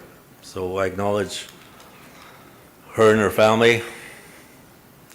Yesterday, or 2 days ago, we also lost one of our longtime serving members of the Elders Council, Harry Semple. And all of us that knew Harry, all of us that had the opportunity to work with him, he was like our uncle, our dad. And I knew that he had not been feeling well the last year, and every time I would go to Swillicoat, I would take a few minutes to go see him at the Minion Hospital, which is where he was for most of the last year and a half of his life. He passed away 2 nights ago, and I went to go see his family yesterday in Swillicoat, just to be there, at the funeral home when they were making decisions about the funeral arrangements for Harry. And it's going to be tomorrow up in his home, the community that he loved, in Casablanca Lake. So I just want to acknowledge Chief Tom Semple, and who's unable to be here, and his council and his family and the community of Casablanca. So no doshin ugumakan empkondagwek. I go mean pidin zamagwek and the MCONA I mean Zakionan. I also just want to acknowledge our relatives in Peonic.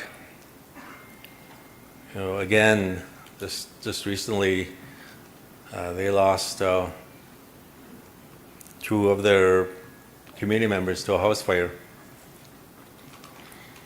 And somebody mentioned earlier about the need to talk about on the next day and a half or the next 2 days about the need to better equip our communities to be able to protect themselves from house fires.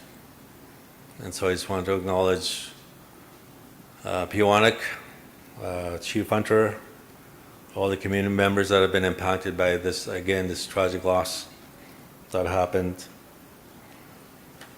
And there's just so many other communities we can go through. Deer Lake, they had an accident there a few days ago.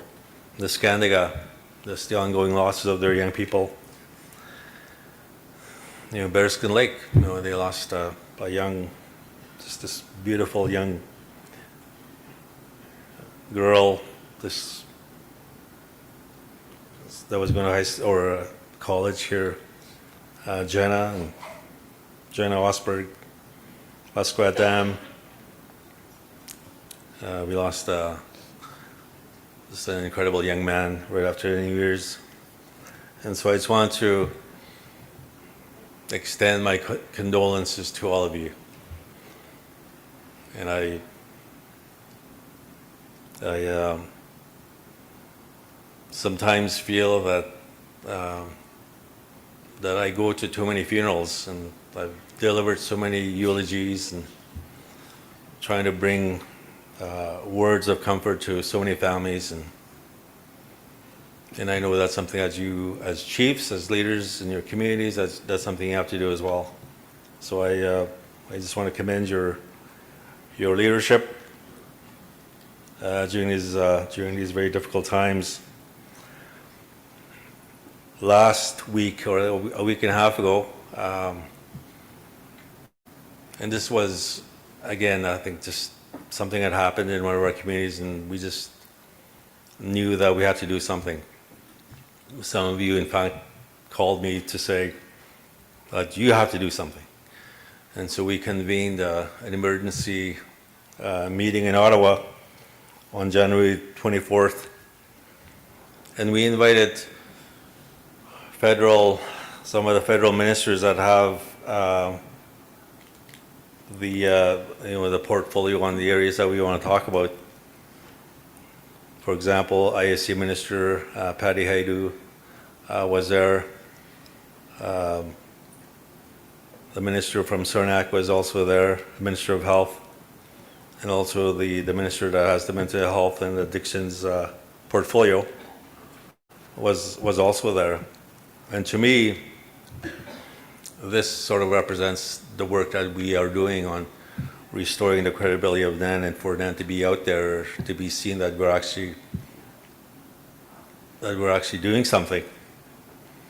But I just want to again say that we cannot do this alone. Myself as a Grand Chief or the NAN executive, the chiefs that were there, and I know and I acknowledge the short notice that we gave you for this very important meeting.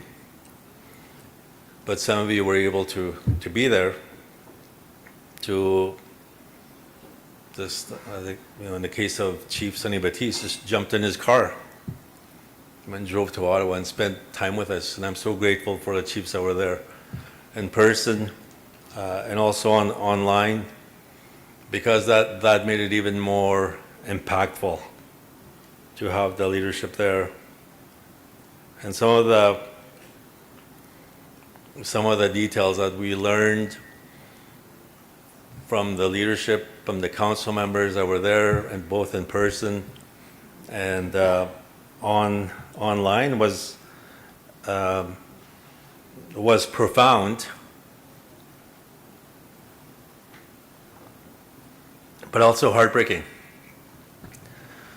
For example, we had this young council member talk about the loss of that, that they lost that 12-year-old girl to suicide just days before that. And he was describing to us what happened, as much as he knew. And he said, did you know that when they did the autopsy of this young girl, that they also found blastomycosis in her lungs? And I'm glad that the Minister of Health was there with us on screen, and also the other ministers that were there. And talk about experiencing tragedy over tragedy. And I was just trying to imagine what this young girl what she must have gone through, what she must have experienced in the days or even the hours that led to her making that decision to take her life. And also hearing from one of the other chiefs that were there, that was there with us. She talked about families in her community, young children fighting over 1 or 2 blankets, or fighting over food, whatever food is in the cupboard, so that they can eat and that they can stay warm. And I kept thinking to myself that this is 2024, that we should at least by now be able to provide for all our children just the basic needs to live, to have food, to have heat in their homes, to have water, to have the basic necessities of life so that they can live and grow healthy and happy and grow old. And so those were the things that I was thinking about when we were having this discussion. And we heard some commitments from the people over there. But I also should note that Ontario was not there. And that was a huge, just their absence, the fact that their chairs were empty sent a signal to us. It should send a message to all of us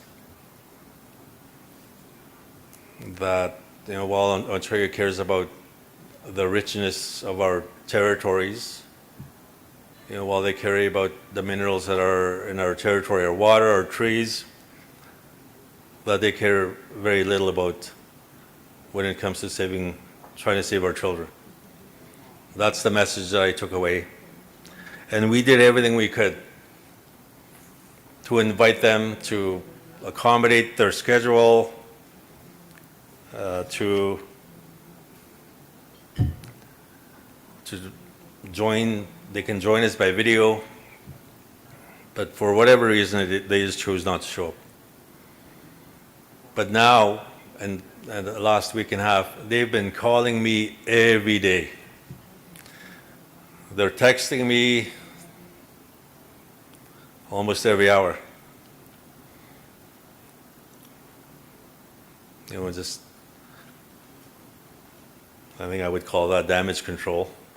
I think they know that they made a mistake by not showing up. And I know right now there's tremendous pressure on them to try to at least be seen as doing the right thing. And you probably saw their press release yesterday. They're announcing something like $2 million. That's their contribution. That's what they're prepared to give you, the resources that will somehow help you in this effort. And it's not even new money.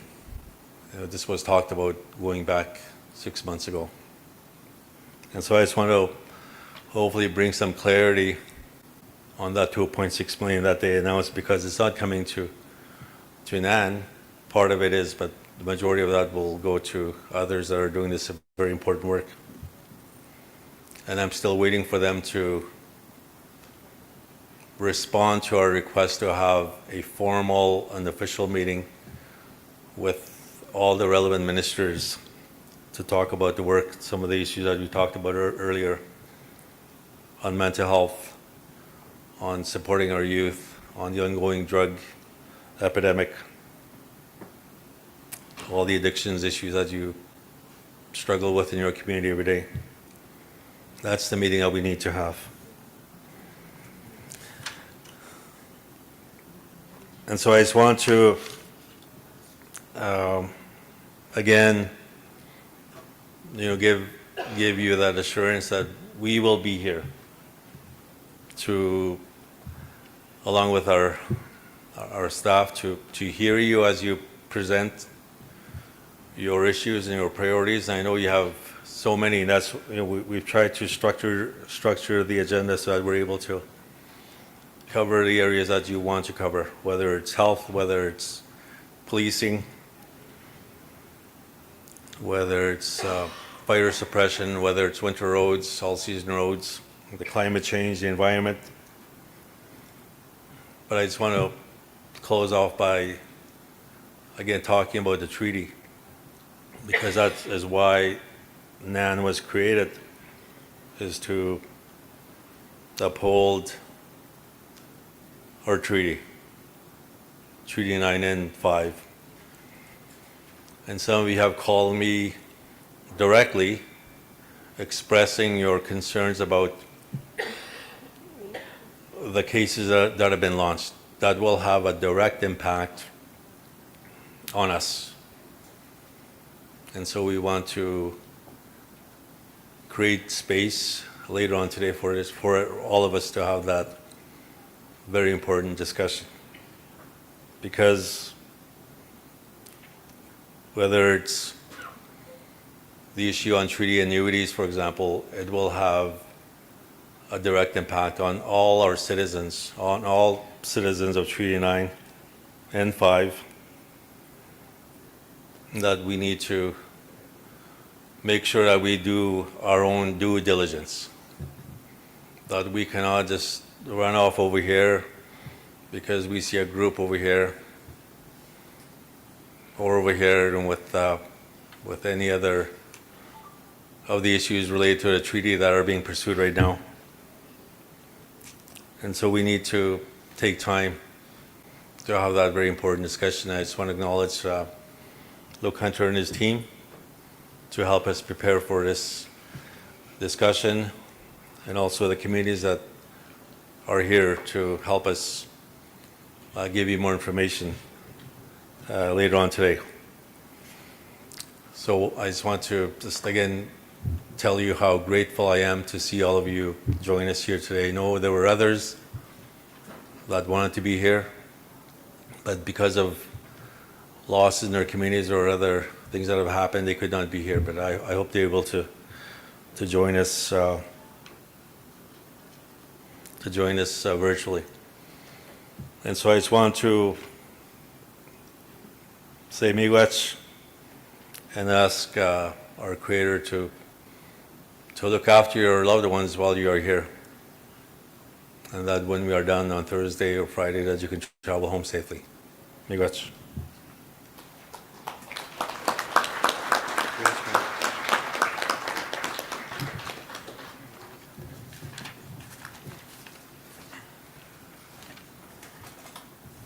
Thank you, Grand Chief, for the acknowledgement within our NAN communities. I'd like to call up Ontario Regional Chief Glenn Hare to discuss the address to chiefs. Thank you.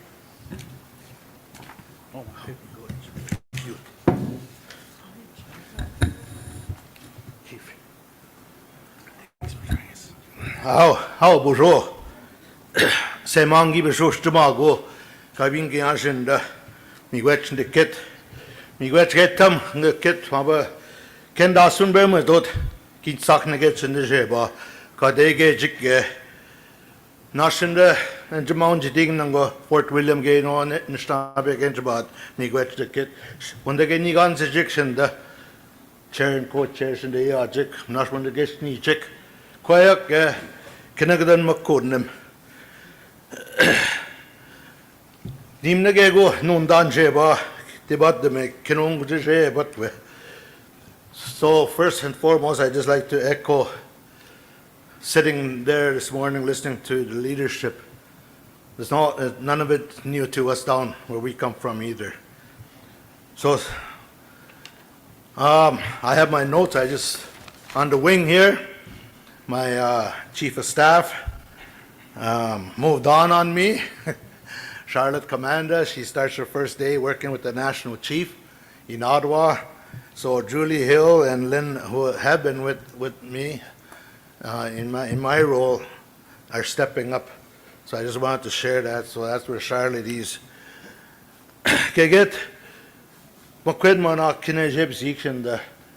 We also think of you right away when you experience quadruple numbers than us, really, in deaths of all ages.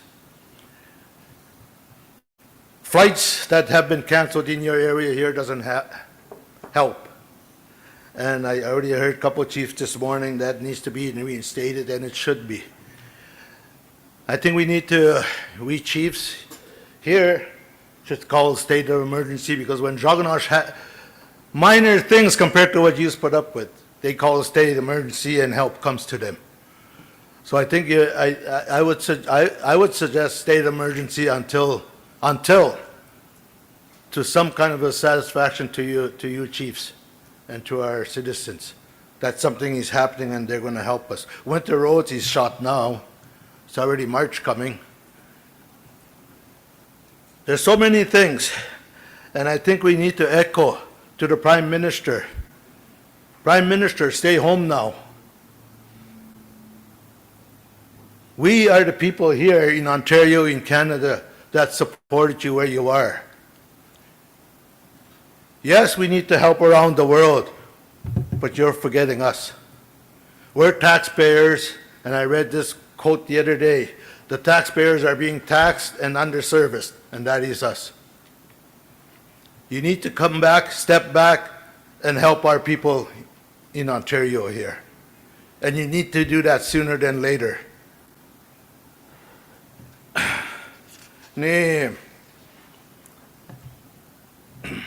Mining, Greenbelt, Premier Ford. Premier Ford was excited on Friday that he doesn't have to disclose his mandated letters that he had written up to his ministers when he got elected. The court said, those are yours. They're a secret. But when I spoke at Greenbelt to protect our treaties, I'm speaking again loudly today, chiefs. Yes, and more importantly, your area, your territories, because you have the mining industry in your backyard. He said, and I quote on his article on Saturday, all right, we got it. I can and we can do and move faster on housing, move faster on mining, and we can even, I could even explore, we can look at expropriation. What I say to the Premier, expropriation is not a word in our books.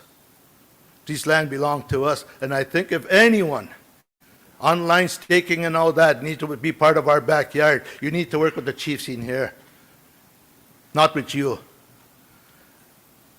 We're getting fed up.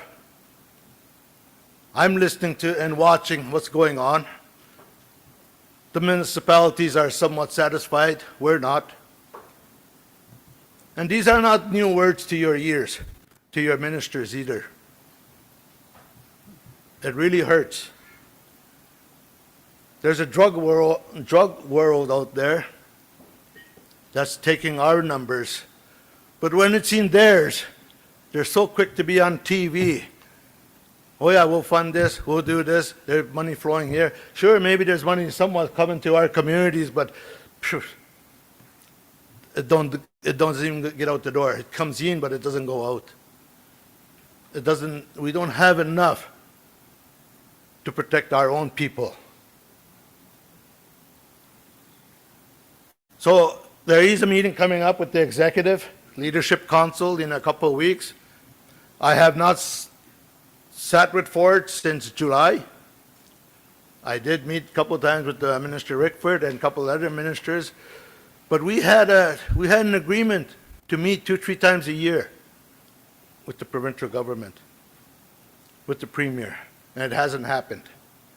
So maybe if he's listening now, or some of his ministers, or whoever, if we're open online here, come out to our meeting. We are frustrated. We need to hear your real thoughts face to face on online staking when it comes to mining. We're boosting the car factories. We need mining to do that. No, you need the chiefs to do that. And whatever comes out from underground, some of that has to stay in our communities. And this is nothing new to us. We live this. We have nothing to lose. We have nothing to lose. I was with your chief, your leadership in Ottawa the other day. They're celebrating almost every other day, cutting ribbons for opening doors, houses and they give us once a year or two from CMHC or wherever, 1 or 2 a year. They're going to build a fast train from Ottawa to Toronto, and they're going to go into the Williams Treaty area. And that is why I spoke at Greenbelt in London, because they were going through the treaty area there without consulting with the leadership. They're going to come here too. They think they are. I hope it's time to say no trespassing. These are our treaties. In 1997, the Premier of Ontario then, Harris, we had an agreement, a settlement, a land claim, 1990. He ripped that in front of everybody in 1997. So I don't know what that tells me. Basically, I guess to be very truthful, them treaties that we signed with them don't mean nothing. They breached them treaties. And I think we should go on that if we're going to move forward, if they want to come into our lands. When they expropriate lands, and you heard the Premier, and I'm picking on the Premier because I've had it too. We bury our people every other day. To expropriate land, and he said he's helping the working people. Well, you don't help the working people by stealing their farmlands. The dairy products that, even in my area, in your area, the farmers, they're just expropriating, taking their lands. And now they're talking about getting some supplies from the other side of the world to make stores here, and we buy from them. My God. We're the richest country here in the world, and look what it's starting to look like. So to the Premier, to Trudeau, come home. Take care of the people that put you where you are. Justice, bylaws and laws, forever I'm echoing that, and alongside you chiefs. I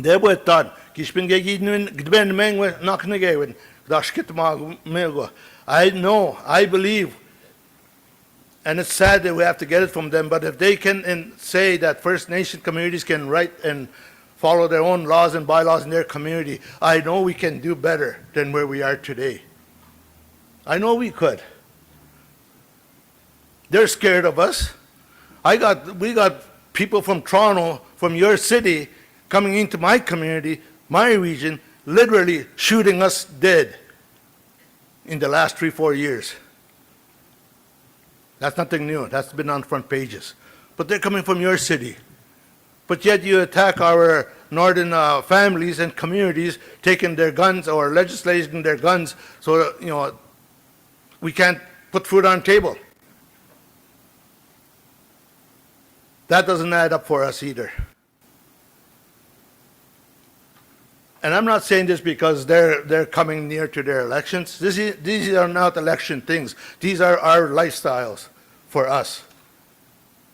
It's time we echo loudly. Loudly. And I had one say to me with authority, Glenn, watch yourself. You're the Ontario Regional Chief. You could get in trouble. Hey, don't go there. I represent my leadership. I represent every Anishinaabe in this province. So don't you tell me what I can and cannot do or say to protect my responsibilities. Don't go there. I did not get elected to be on the spotlight. And I will refuse any more photo ops that I don't think will benefit us. I'm tired of it. It took me a long time to see that. So again, working together on, this is the child welfare settlement. So I just got a real quick update this morning that I said, what can I share with the chiefs here this morning? So I can say, and you can say to the chiefs, that all the funding's been approved and ready for distribution that they will work on for 24, 25 come April 1st, in a couple of months. Yes, there's a part 2 to the settlement, but the team is working. The due diligence is happening on the second part, but on the first part of the 23 billion, it will start rolling out April 1st. And I echo, again, anyone listening, in the law firms, lawyers, do not take advantage of our residential schools, students and kids and families who will be compensated. Do not take advantage of them when they get their monies because you've been paid already. Help them. Don't take advantage of them. I will be the first if I hear something and see something wrong to come up here and say it openly. We lost too much to get that little bit, but it's theirs. These are the true hard facts that I know politicians that I'm trying to speak to or they hear me is hard on them. They'll probably already saying, Glenn, watch what you're saying. But I'm not going to stand up here and I believe this might happen. No, it is. I'm seeing it. If I can't tell the truth, I'm not doing my job for the people that I represent in this province. Then we have the Métis issue. We have a conference coming up, I understand, within a month or so in Winnipeg. They've been telling us all along, it's not the money, it's not the lands, it's not the treaty. Well, chiefs, as you know, they are already talking that. They're already getting funding, more than us. And they're talking treaties and the money to buy land. So we need to step up. Sure, they're getting readings in the House, I guess, whatever, second, third, whatever those things mean, but to us, no. Our land is not for sale. A lot of it, most of it was already stolen. Let the communities I represent keep their lands. If the mining company wants your backyard, call these chiefs here. Call the chiefs. Don't call Queen's Park or Ottawa. Don't call them. It's time. No trespassing. And I was given with our new term at the AFN that started in December. So I have new portfolios now. I still have management and lands, territories, and resources. That's why I'm echoing loudly on the resources. That is my responsibility now, and water and infrastructure. There is lots to do. Yes, there was water mentioned, meetings forever. There's getting toward the second reading. But one of the things that I really like about where it's at, really, and I know there's other concerns will be coming, and I hope we do meet with leadership, but that is, I know First Nations have a voice. You have a voice now on which way that will go. Hopefully they listen to each of us. But that door is open to have our voice there. So, Chief, February 26, 27 is with Ford. I hope all my executives show up. He did say he will be meeting with us in person. I'm looking forward to that. I'm hoping for a good dialogue. And I hope he doesn't attack me and say, you shouldn't have said that, or why did you say that? Because it's the truth.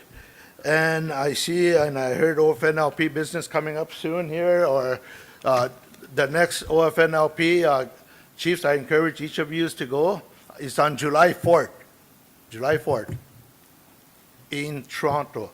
The history of it is in June, but there's major elections happening in June, so they just moved it till after all the elections are over with. So July 4th is a OFNLP. So with that, miigwech, kadan mako nim kinawaya, wabang binish ni yajin, wabang nakshik ni ma ni pskabi. Miigwech.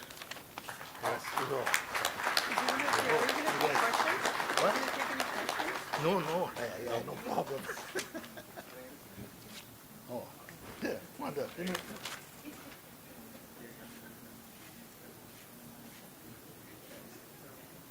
Now, them kind of photos I like. Good. Thanks for being here, eh? Oh, yeah, I will. I was just going to say that. I thought you said no more photo ops.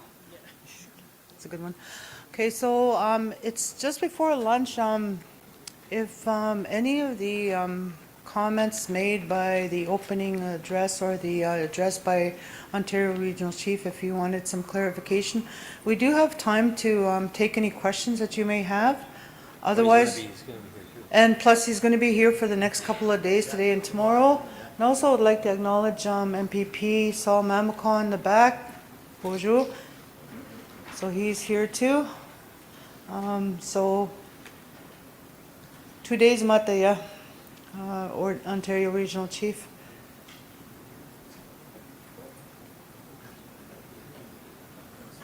Okay. All right, so there is a comment.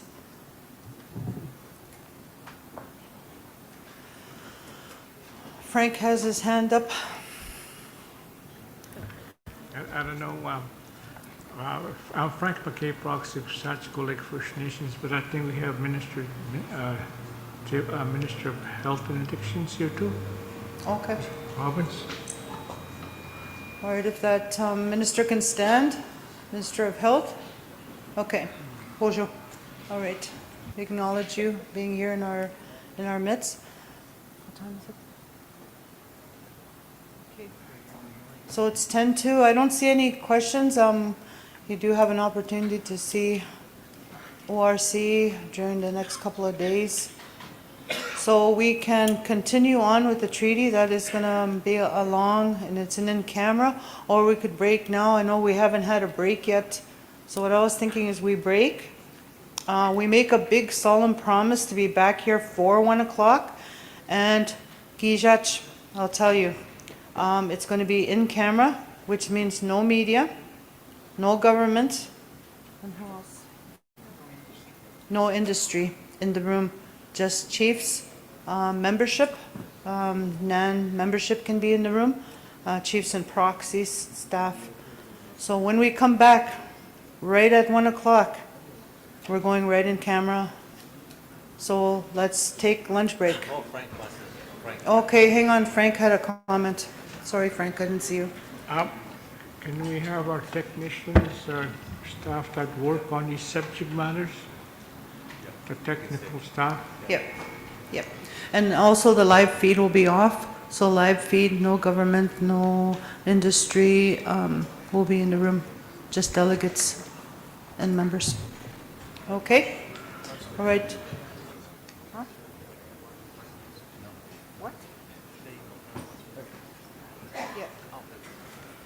And the lunch is just right next door, so you ain't gotta go big promise, 1 o'clock.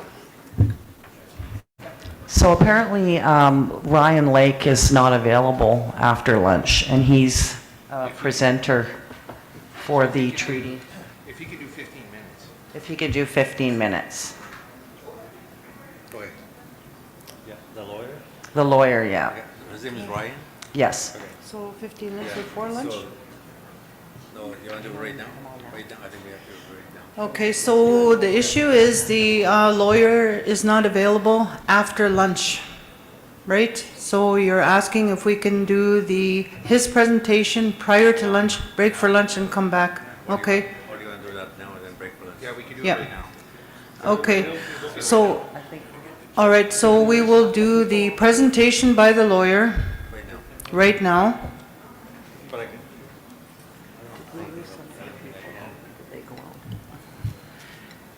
Can I suggest perhaps we can have like a 10-minute break, because I think we've lost a lot of people who may have walked out already, and come back for the presentation. Or do you just want to bring them right back right now? Let's bring them right Okay, back. okay, let's bring them right back. Just bring them back in? I think the best thing is to bring people back, because once they walk out, we're not seeing them for a while. So let's bring back whoever, if staff can go out and bring back the delegates. We'll have the presentation from the lawyer. We'll have Grand Chief introduce it. The lawyer is not available, so we'll make that adjustment for him, and then we'll break for lunch. Sound okay? Yeah.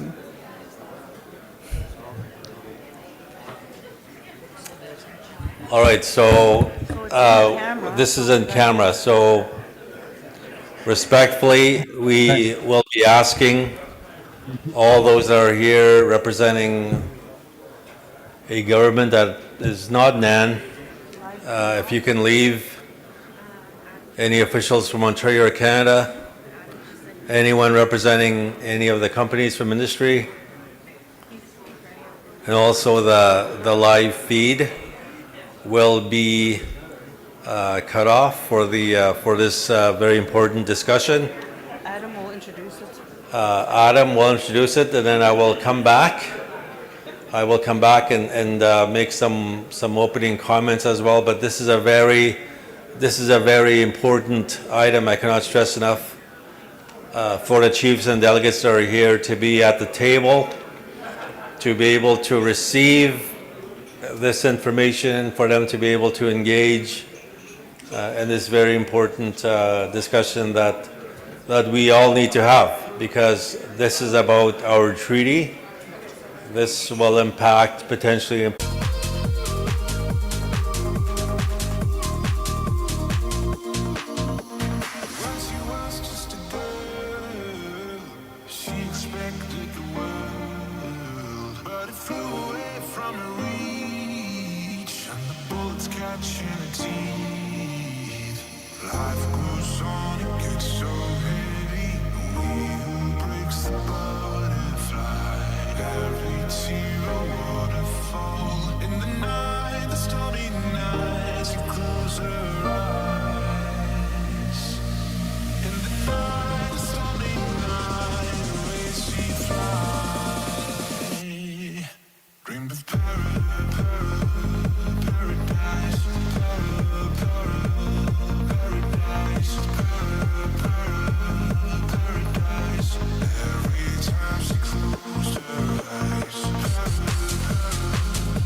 I've never been to Paris in the spring. I've never seen raindrops on your skin. But if there's a place where love could swim, I know the name of the river. I've never been to Paris in the spring. I've never seen what everyone else has seen. But I can see your faces in my dreams, staring back from the river.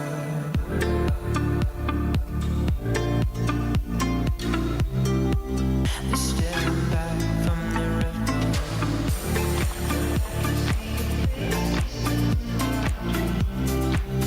Staring back from the river.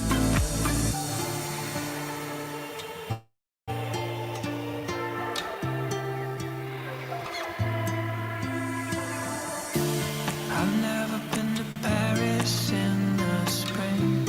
I've never seen raindrops on your skin. But if there's a place where love could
to find you moving on.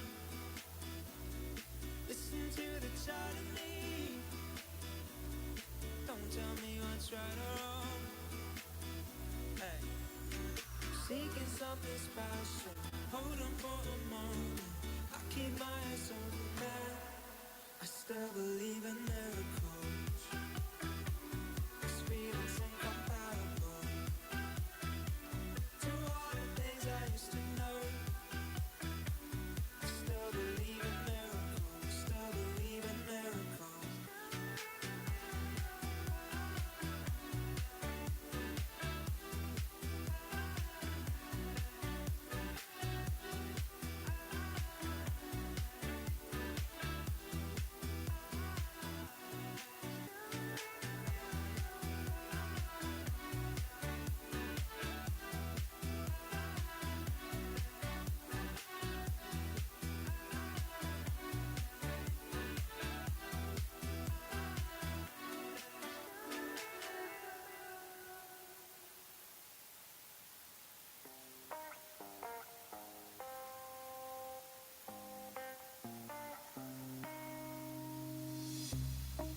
You're like a bad dream playing over and over in my head.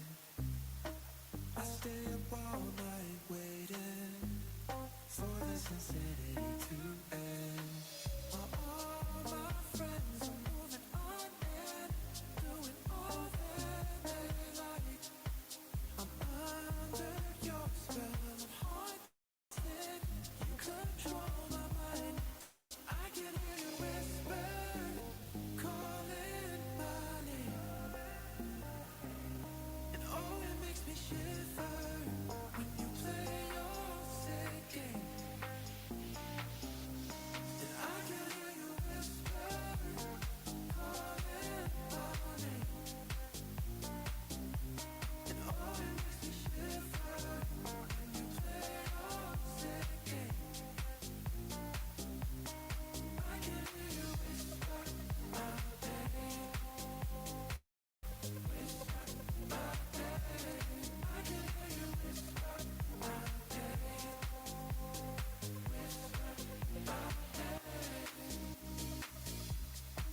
I'll make a plan to escape, but you always pull me back in. You're like a drug in my veins. I hate it, but I'm codependent. Who I was is gone missing. This is killing me slow. I'm under your spell. I'm living under your control. I can hear you whisper, calling my name. And oh, it makes me shiver when you play your sick game. And I can hear you whisper, calling my name. And oh, it makes me shiver when you play your sick game. I can hear you whisper my name. Whisper my name. I can hear you whisper my name. Whisper my name.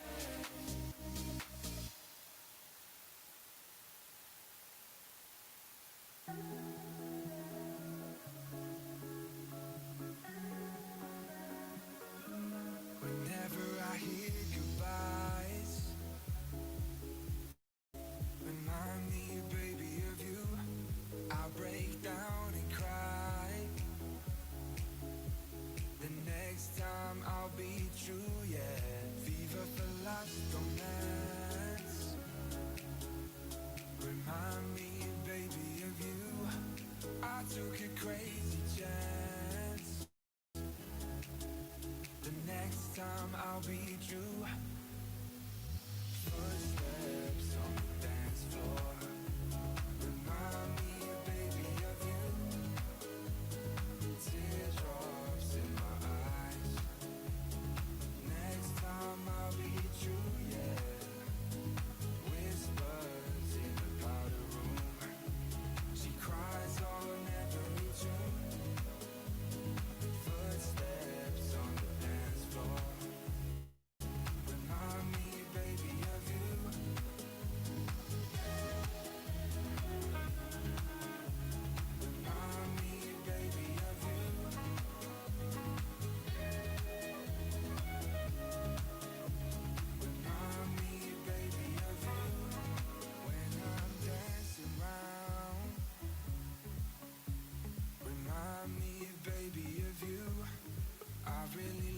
you down. Next time I'll be true, yeah. I took a crazy chance. She cries on every June, every June, every June, every June, every June. Footsteps on the dance floor remind me, baby, of you. Teardrops in my eyes. Next time I'll be true, yeah. Whispers in the powder room. She cries on every tune. Footsteps on the dance floor.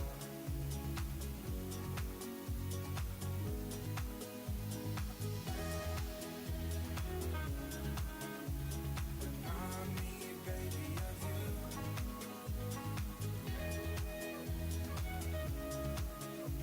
Remind me, baby, of you, of you, of you.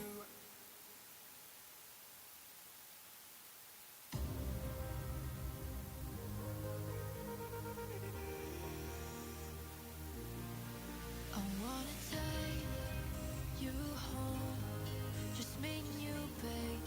Nobody else, babe. We'll stay up all night long. I'll tell you something, it's all or nothing. So kiss me in Berlin, love me in LA. Be there in a heartbeat, baby, let your heart speak. Kiss me in Berlin, always wanna stay. Come and drag me in, let's dance away our sin. And kiss me in Berlin, na na na na na na. Kiss me in Berlin, na na na na na.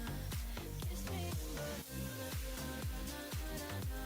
So come and drag me in, let's dance away our sins. And kiss me in Berlin.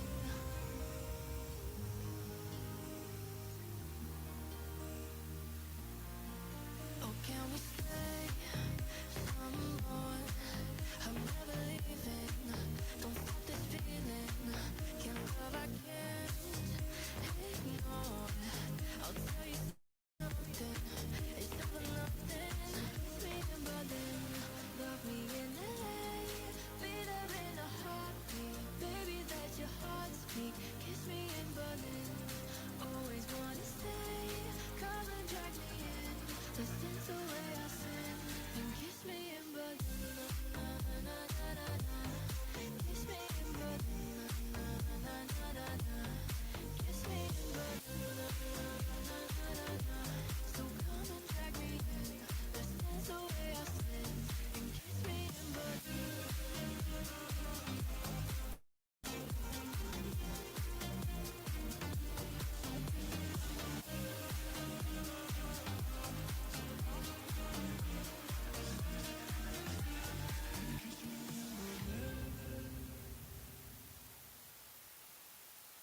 No matter how time goes by, you're right here by my side. Make me go, ooh, feeling brand new. And even if you get tired, you never let this slide. What did I do to deserve you? Baby, tell me why. Am I waiting for a sign? Am I undecided? No, is it too late to call you up?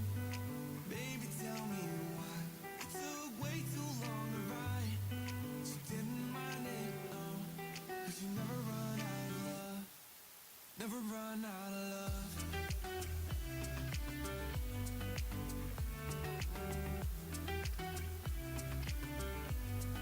You never run out of love.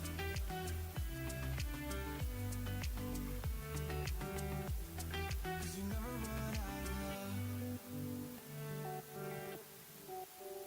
The reason why I don't stall, I'm waking, I stand tall. Make me go, ooh, feeling brand new.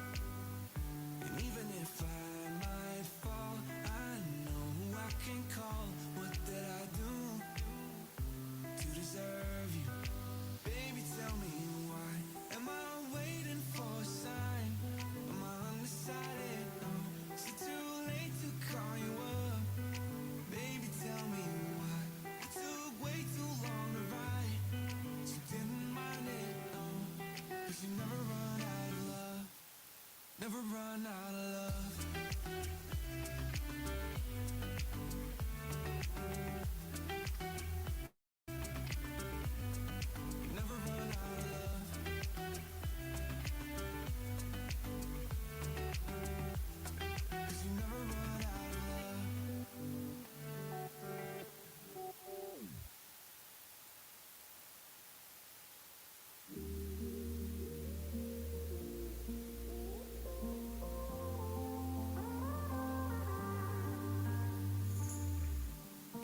so many adventures, and so many yet to come. And if I'm looking back, one thing is for sure. Whether we go to Paris on the weekend, whether we go to New York in the spring, baby, whether we're on a Mediterranean beach, don't matter, 'cause when I'm with you, whether we go to Paris on the weekend, whether we go to New York in the spring, baby, whether we're on a Mediterranean beach, don't matter, 'cause when I'm with you, I'm home.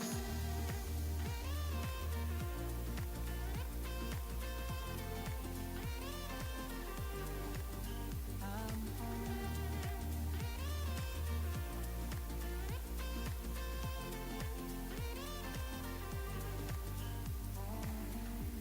I've had so many adventures, so many yet to come. If I'm looking back now,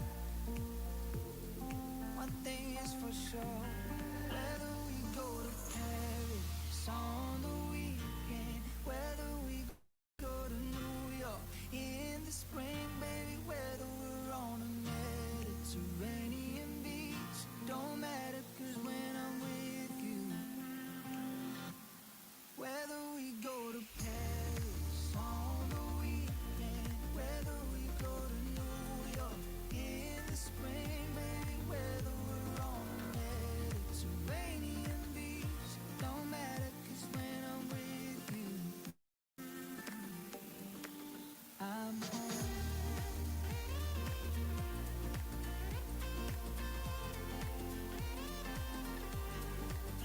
I'm home.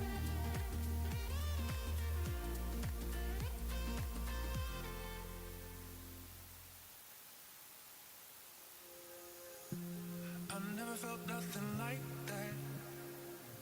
The moment you saw me, oh, I can never go back. Now when I'm out here on my own, everything's different. More time is moving too slow. Feels like a picture perfect movie, a blockbuster smash. And when I really thought you knew me, I let go of my past. Hands to the sky, we were in it to go. I looked in your eyes and my heart was to fall. Just for a moment, now a moment is past. Oh, we had that good love, but that love didn't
legends and the myths, Achilles and his gold, Achilles and his gifts, Spider-Man's control, a Batman with his fists.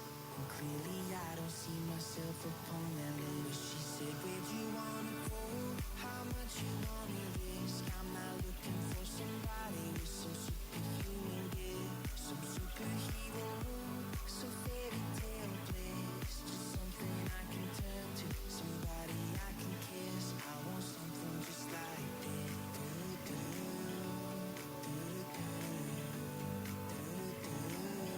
I want something just like this.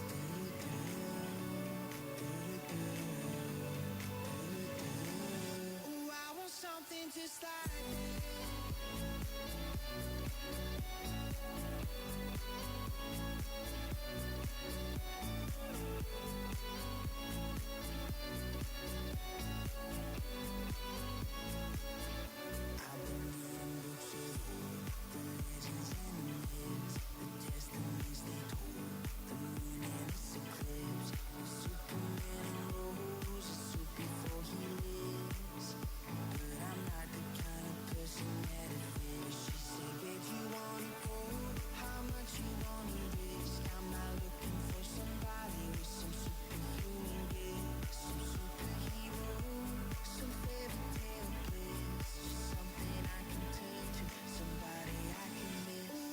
something just like this.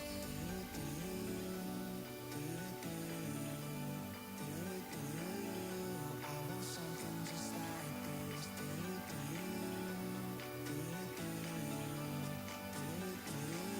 Ooh, I want something just like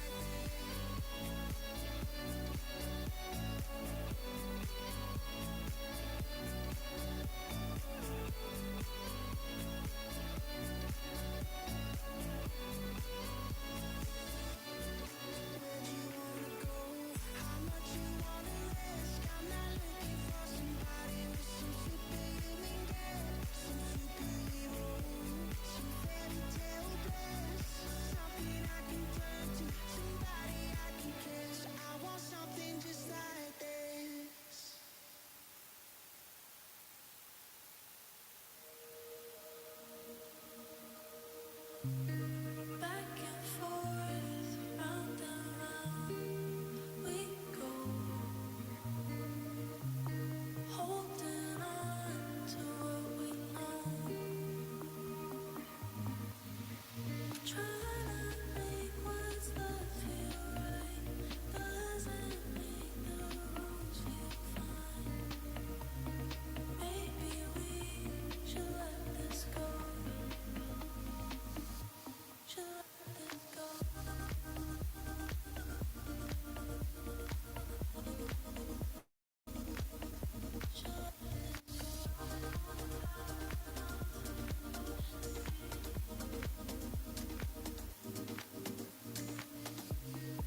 just for those that are in the room, if you can sign in for the afternoon, if you can sign in or register.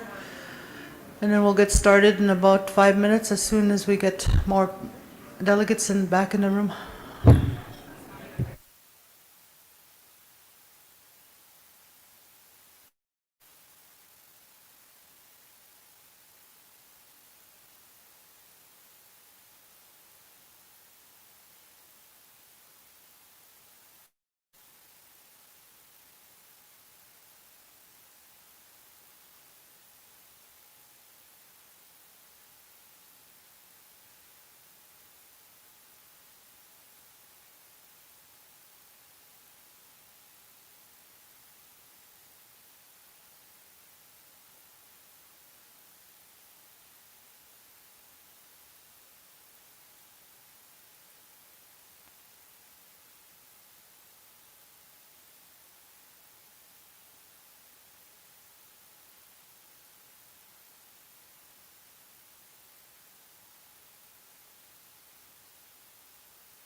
So thank you, chiefs. We're going to get started again.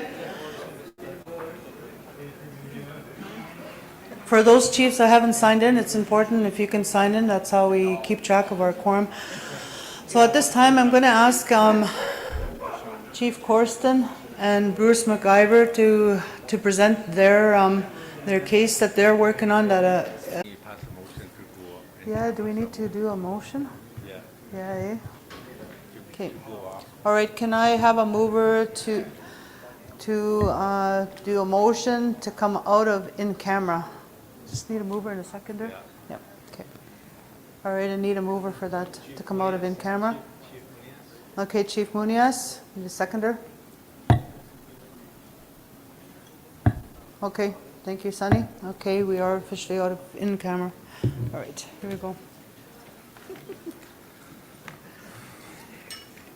So we'll try to move quickly as we can on this next agenda item, even though I know it's, again, a very important and a pressing priority for all of us, which is housing and infrastructure, which includes fire safety, fire suppression, and water.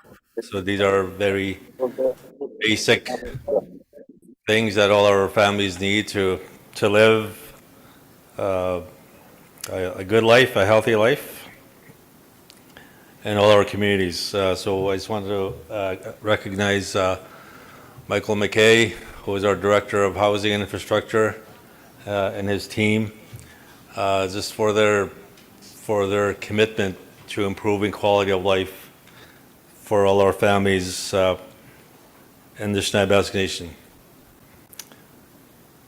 So on housing, you may recall NAN leadership that a year and a half ago, you passed a motion at a spring assembly adopting the NAN housing strategy, which had been worked on for some time.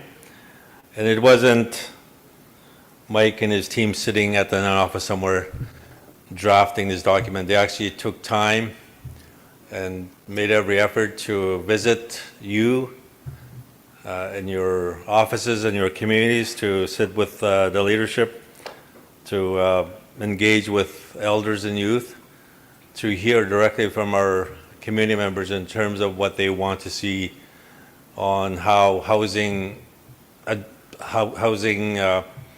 needs should be addressed at the community level, which would include what type of designs would be appropriate for our community, especially considering the climate and the environment that many of our communities are in the far north, and also with the changing climate. So they compiled this document, and I'm just proud of the work that they've done and that they're doing. And they also took time to host workshops and different centers to get all this information.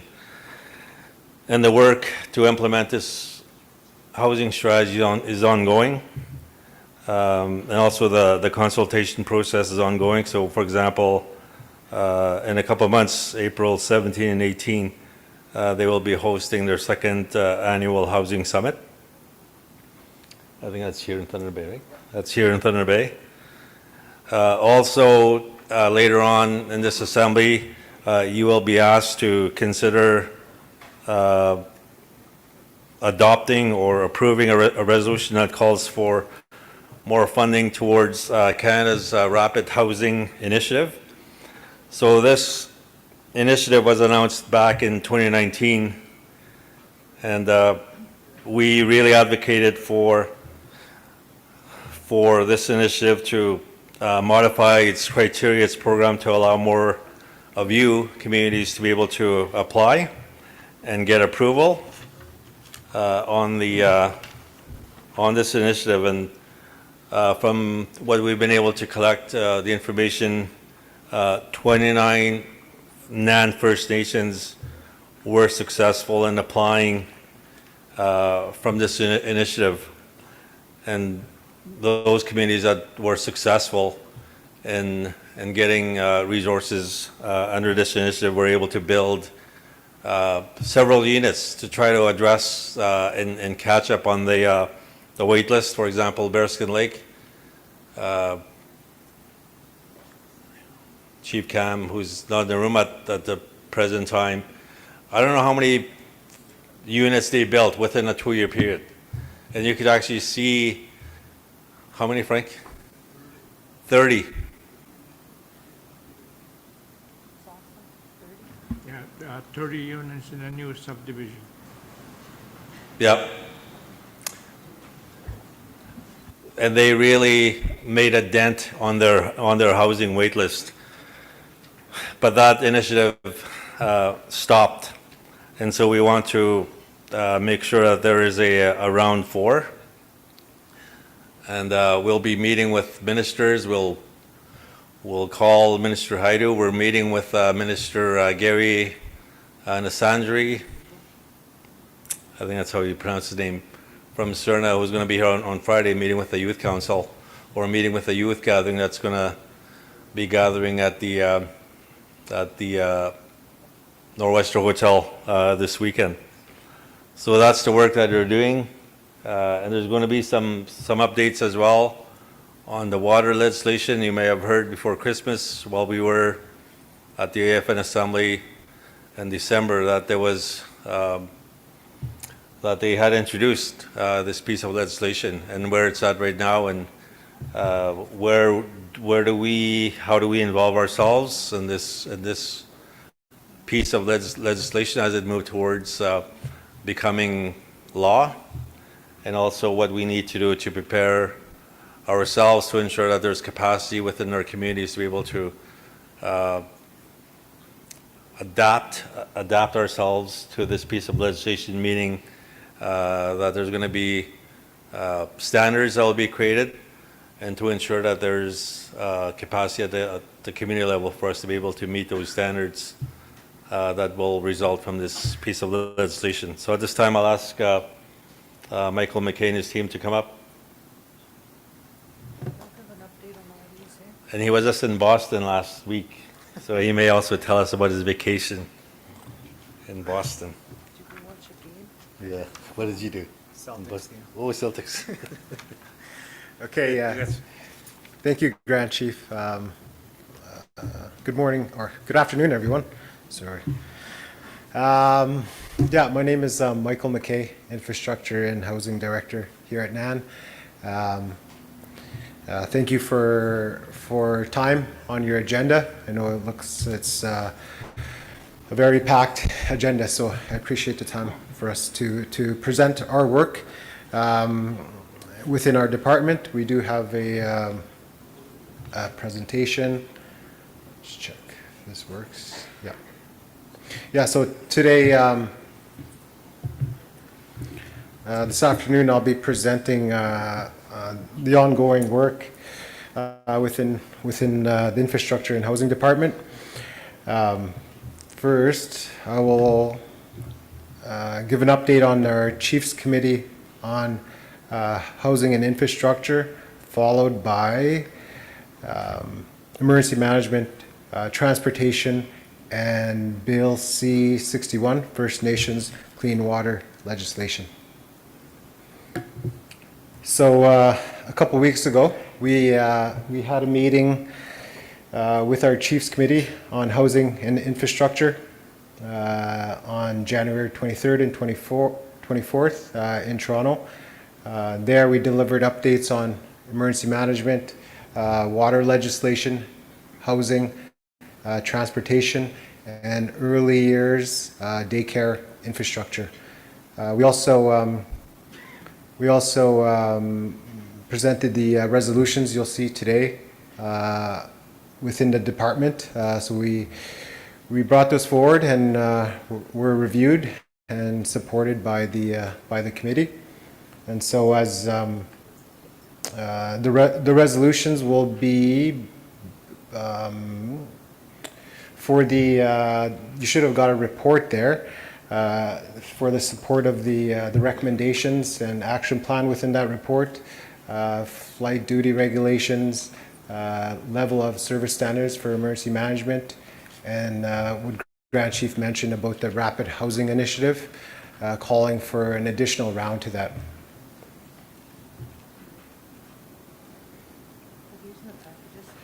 Yeah, the briefing note is in the chief's kits. The resolutions are in the chief's kits as well. We did prepare a Winter Road freight subsidy resolution order already this morning. I know Bearskin Lake Chief Cam had requested that, so it's already been prepared. I'll just quickly go through these. I know Grand Chief already went through the housing update. So I'll go to the emergency management update. I know many communities are faced with crisis and wildfires and critical failures due to infrastructure, and I know this is actually a picture of in Bearskin Lake when their Severn River had flooded due to ice damming and washed out three critical roads, one of them to the airport, and declared a state of emergency and had to evacuate the community. And that was in November 2019, I think. But so the federal and provincial levels of government have begun discussions on establishment of new multilateral agreements for First Nations emergency management service delivery in Ontario. NAN's participation in these discussions is important in ensuring that the NAN territory's needs are met, including the right to each community's self-determination and informed consent. And from those discussions, obviously, we would bring those forward to here to the chiefs in assembly.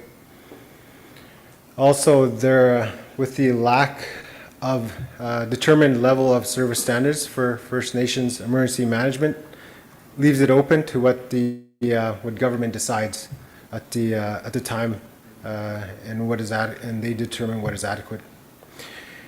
So it is necessary to develop a level of service standards to ensure First Nations emergency management is at a minimum receiving equal supports to that of municipalities and delivered in a cultural appropriate manner with considerations of remoteness and socioeconomic disparities. So NAN is seeking support from the Assembly to engage government in discussion and development of a level service standard for all activities related to emergency management. And as I mentioned earlier, the resolution is included in the Chiefs package. Initially, this wasn't in the it's not part of the Chiefs kits. I know it was brought up by Chief Bruce about the need for increased fire prevention and protection and suppression in communities, and so we included this slide and the work that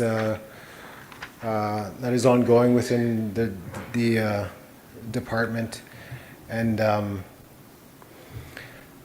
so we have a number of resolutions within this file. A lot of the work that we've been moving forward is the resolution 1635 Amherst fire safety campaign, and that was a house fire that happened in 2016, which 9 lives were lost. But NAN continues to experience the highest number of fire fatalities since, with the data that we're collecting since January 2023 to present, 10 people have lost their lives in fatal house fires. And so that's just some of the data we're collecting. So we continue to implement the Amber's fire safety campaign activities available for NAN First Nations, including fire prevention education, smoke alarms and carbon monoxide alarms, firefighter training, and other fire safety support as requested. The campaign also visited 10 First Nations in 2023-24 within that fiscal year. And we also have the availability of smoke alarms that we've been sending to communities when requested. Also, it's noted in the presentation, and I do have a copy. We did prepare a fire safety services proposal. In November 2023, the NAN Fire Safety Services proposal was submitted by hand to Minister Haiju of Indigenous Services Canada, which requested, included a request of over 23 million to go directly to NAN First Nations for 3 fiscal years. And the goal of that presentation was for communities to obviously do what they determine what they do with those funds, but it's to hire some sort of community fire services coordinator or a fire prevention officer to establish the community fire program, whether it's maintaining the community's fire prevention, fire suppression infrastructure in community, and establish that community fire program. We have not heard back heard back from ISK on that proposal that we submitted in November.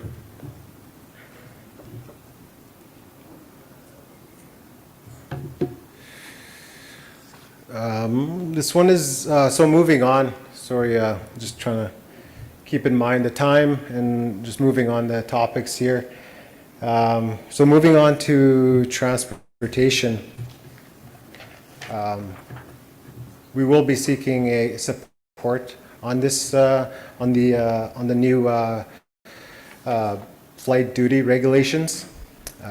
So the new flight duty time regulations that came into effect in December 2022 were intended to address pilot fatigue and were implemented during a national pilot shortage.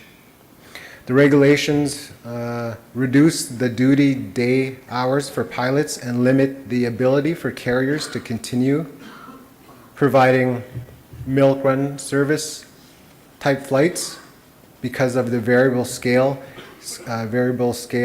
that factors in the number of takeoffs and landings in a duty day. So NAN is seeking support for a NAN resolution on relief from Transport Canada flight duty regulations. We flag that due to the lack of consultation with remote First Nations across Canada and not considering feedback from small carriers, the regulations have had negative consequences for remote communities.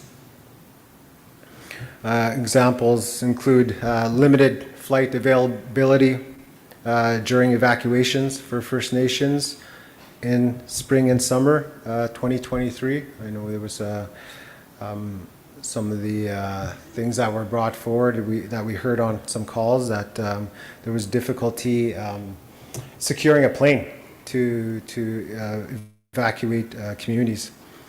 The other thing, another example would be reduction of scheduled flight and charter availability. It's getting harder and harder for flights, and the cost of those are increasing. Last item would be increased costs of passenger fares and charter costs.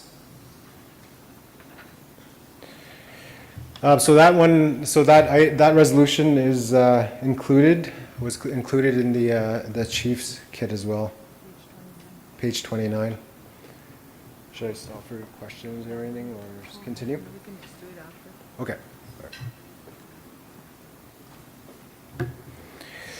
Okay. Moving on to the Northern Roads Summit. We did host a Northern Roads Summit in October 2023, focused on finding solutions to improve the winter roads, and included such topics as, and this was brought forward quite a bit, was funding reform and increased funding. Driver safety, the need for standards, the need for enforcement, streamlining permitting processes, and doing vulnerable studies and feasibility studies. So those are just some of the things we heard from that summit. So what was just handed out is we compiled all the feedback that was received at that summit and are ready to present here at the Chiefs Assembly for support. So just to be aware, that final report is still in final draft, and within there it includes the recommendations. And that will be a tool that, if supported, a tool that NAN could use for advocacy.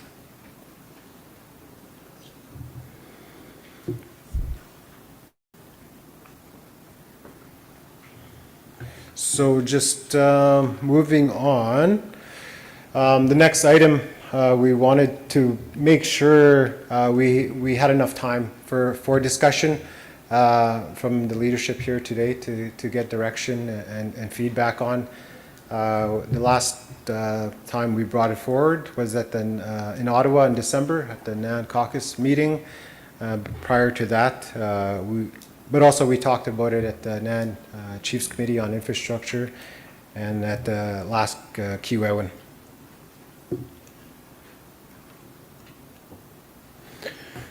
We've listed all the mandates attached to this file, and so we will be presenting the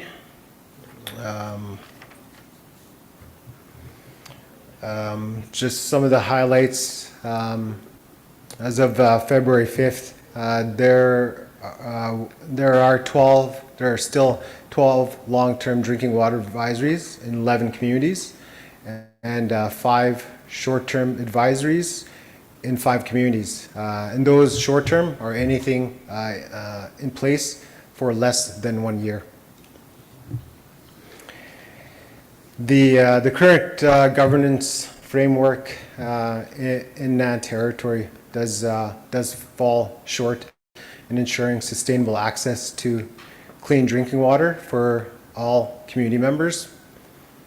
Comparable conditions in Ontario municipalities are addressed through structured legislated solutions. And so the Government of Canada has recently introduced a new bill concerning drinking water, wastewater, and related infrastructure in First Nations lands. And so we wanted to we continue to bring this forward because it has been yesterday was in the House of Commons for the second reading. And as Grand Chief mentioned, it was introduced back in December 11th, just a couple months ago. But we'll get in some of the details. I'm going to ask our legal advisor, Mehegan Armstrong, to get into some of the next slides, and also our NAN infrastructure advisor, Jamie Saunders, if there's any technical questions, he may be able to respond to.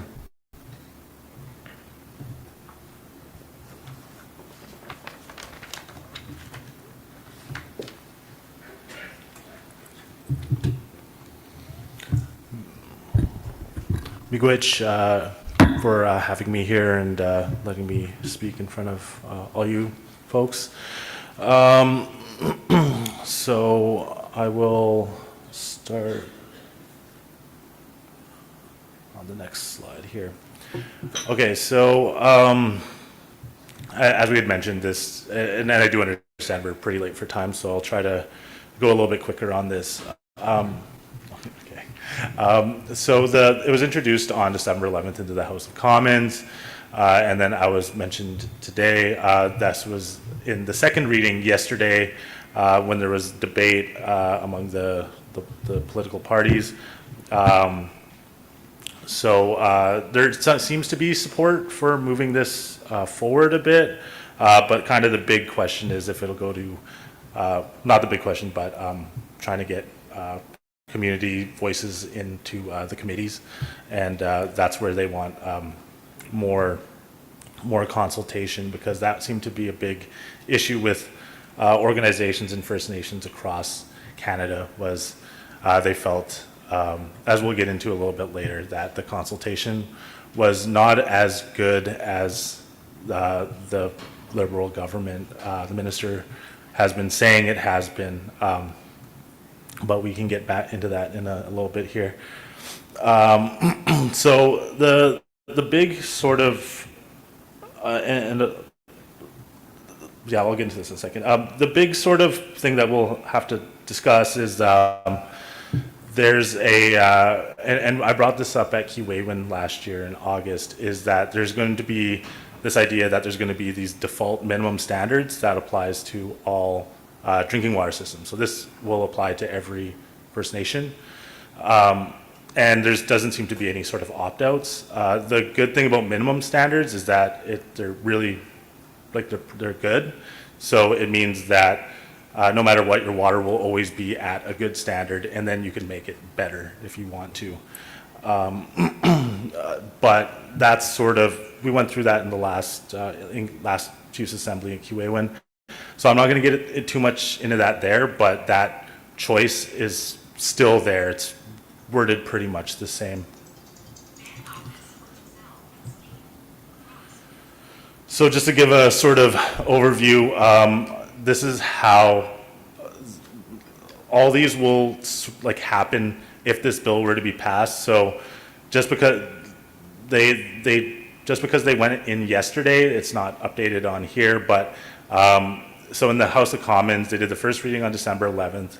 The second reading is now in process, and then that will continue until they, because it doesn't appear as if they passed second reading yesterday, but then after that, there'll be a consideration in committee, a report stage, a third reading, and then the Senate also has to do a reading, a second reading, and a third reading. I'm just bringing this up to say that there is time to get voices involved in this process. So the committees is the place where, and I'm sure people in the room might have spoke to committees before, or maybe not, but the idea is you kind of go up in front of the Senate or the House of Commons and you to some of their committees and discuss the problems or the things you like about the legislation. So it's still early processes here, but there might not be a lot of time depending. It's a minority government now, so it's hard to say what the time frame is going to be, but within the next couple of months, we're anticipating that's when the committee stage will be, potentially next month. It could be late this month. It's really hard to say, but that time is coming up soon. So this is sort of the kind of last chances to get the word in before it passes, if it passes. So there is time, but I can't give a complete date just yet on that. So we kind of wanted to bring this back to the settlement agreement that came out in, that was approved on September, well, it's dated September 15th, 2021, but it was approved by the courts in December 22nd, 2021. And when this class action got certified, NAN Resolution 2009, Support for Drinking Water Class Action, was passed. So right after this class action was certified as a class action, NAN passed a resolution that supported advancing the class proceedings that actually led to the drinking water settlement agreement. And so, as was mentioned, one community is a plaintiff, and then 30 NAN communities are confirmed impacted First Nations. So that's impacted First Nations, like a term in the settlement agreement that refers to those who are entitled to the relief in the settlement agreement.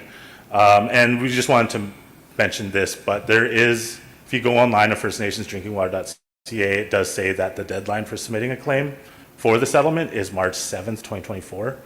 So just to highlight that, if there's any sort of outstanding claims. I'm not a lawyer and I wasn't involved in that. My understanding is you can get a hold of class counsel. You can go to that website, and I think there's a section that says speak to a lawyer, that sort of thing. And then if you have any questions, I think that would be the way to go. But I just wanted to highlight that as March 7th is coming up pretty soon. So I'm not going to read through this entire thing because it's a lot, but I just want to highlight a few notes here. And if you want to read it, it's on the green tab in the booklet. So I don't know if people have the booklet in front of them, but there's a booklet here. So if you want to kind of take a look at where that is, it's in the green tab. So there's this section that was on Article 9, which was the prospective measures.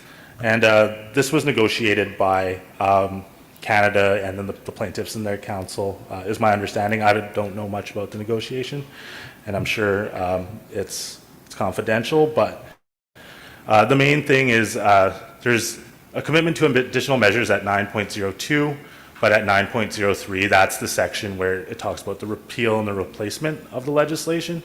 This is important because the reason why this legislation is coming is because of this class action, and this was approved by the courts, and this was negotiated.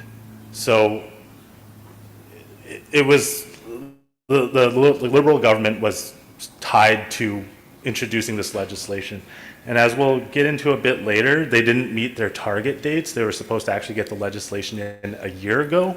They were supposed to introduce a replacement legislation by December 31st, 2022, and they didn't make that date. They did it December 11th, 2023.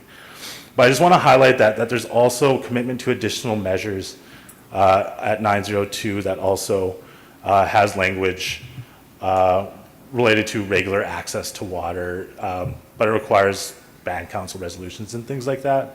But if interested in those additional measures or this prospective relief, I would recommend talking to the class council about that, because they are, as part of the settlement, they are getting paid to help administer that, so they should be available for those.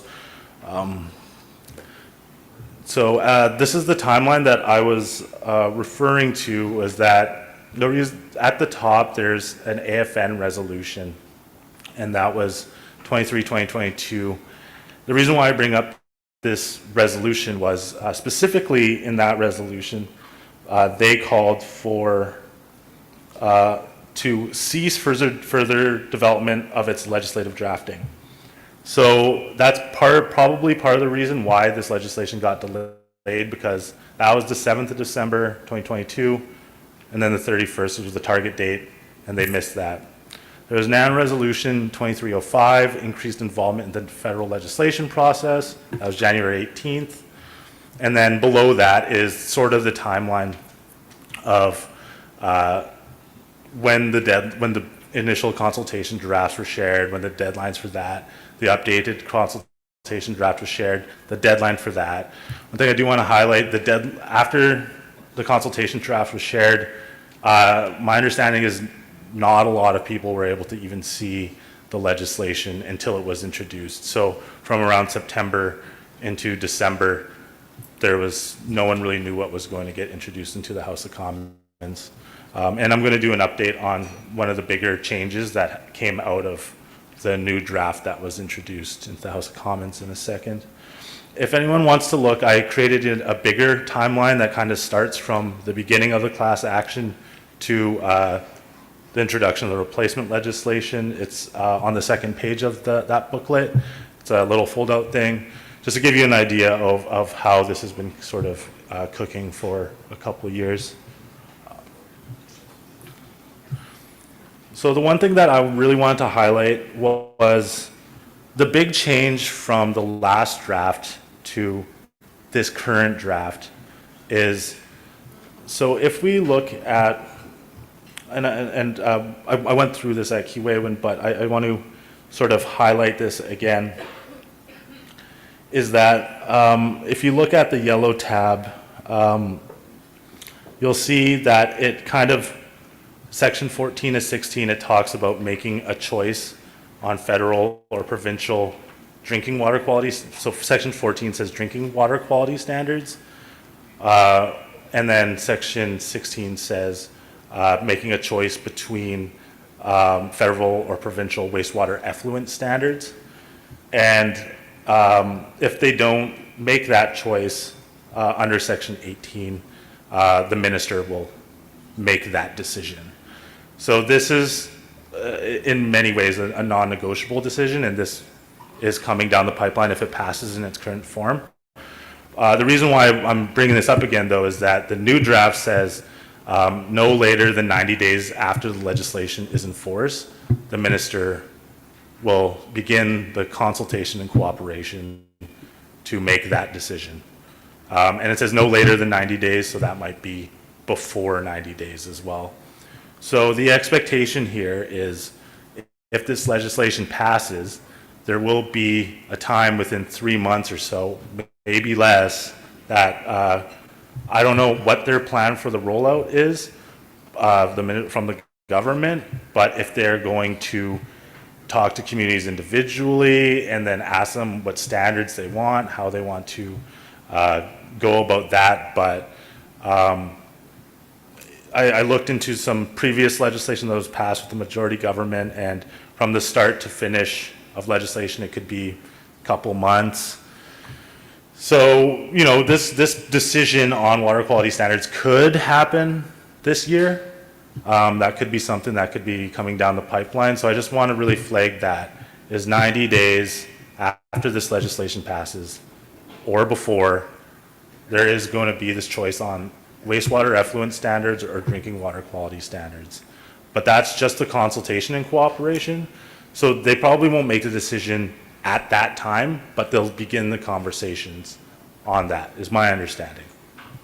So the decision doesn't need to be made in that time, but the consultation and cooperation, which I don't really know what that means specifically. I think they'll come up with what that means later, but just want to highlight that.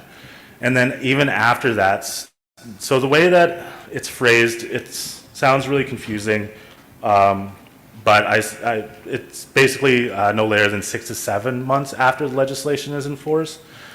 So you'll see, if you want to look through the legislation, you'll see the phrase no later than the last day of the 6th month after the month in which the section comes into force. It's really confusing, very lawyerly way of writing. More than 6 months, less than 7.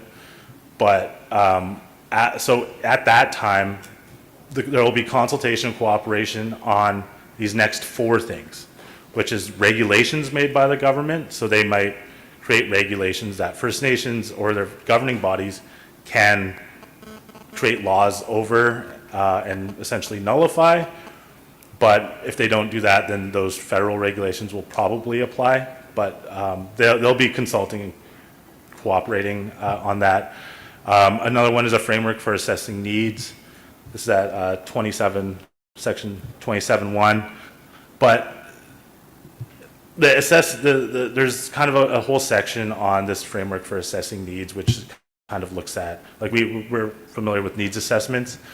The idea is that they are probably trying to get a better idea of how much communities need funding-wise and probably capacity-wise to provide clean water for their entire community, and probably projected growth, I would imagine, as well. And then the making of implementing of funding allocation decisions. So that kind of goes hands in hand with the assessing needs, and that's under 27 sub 1 as well. And I don't think this is as important, but they're in talks of developing a water commission led by First Nations. And 6 to 7 months, they'll start talking about a terms of reference for that. So, like I said, I don't know how or what the consultation and cooperation means, but it could be the latest 90 days after legislation is forced for the drinking water quality standards and the wastewater effluent standards, and no later than in between 6 to 7 months after legislation is enforced for those 4 things. Yeah, I'll wrap it up now. So yeah, no, that's it. That's it for me. If you wanna do this? Or?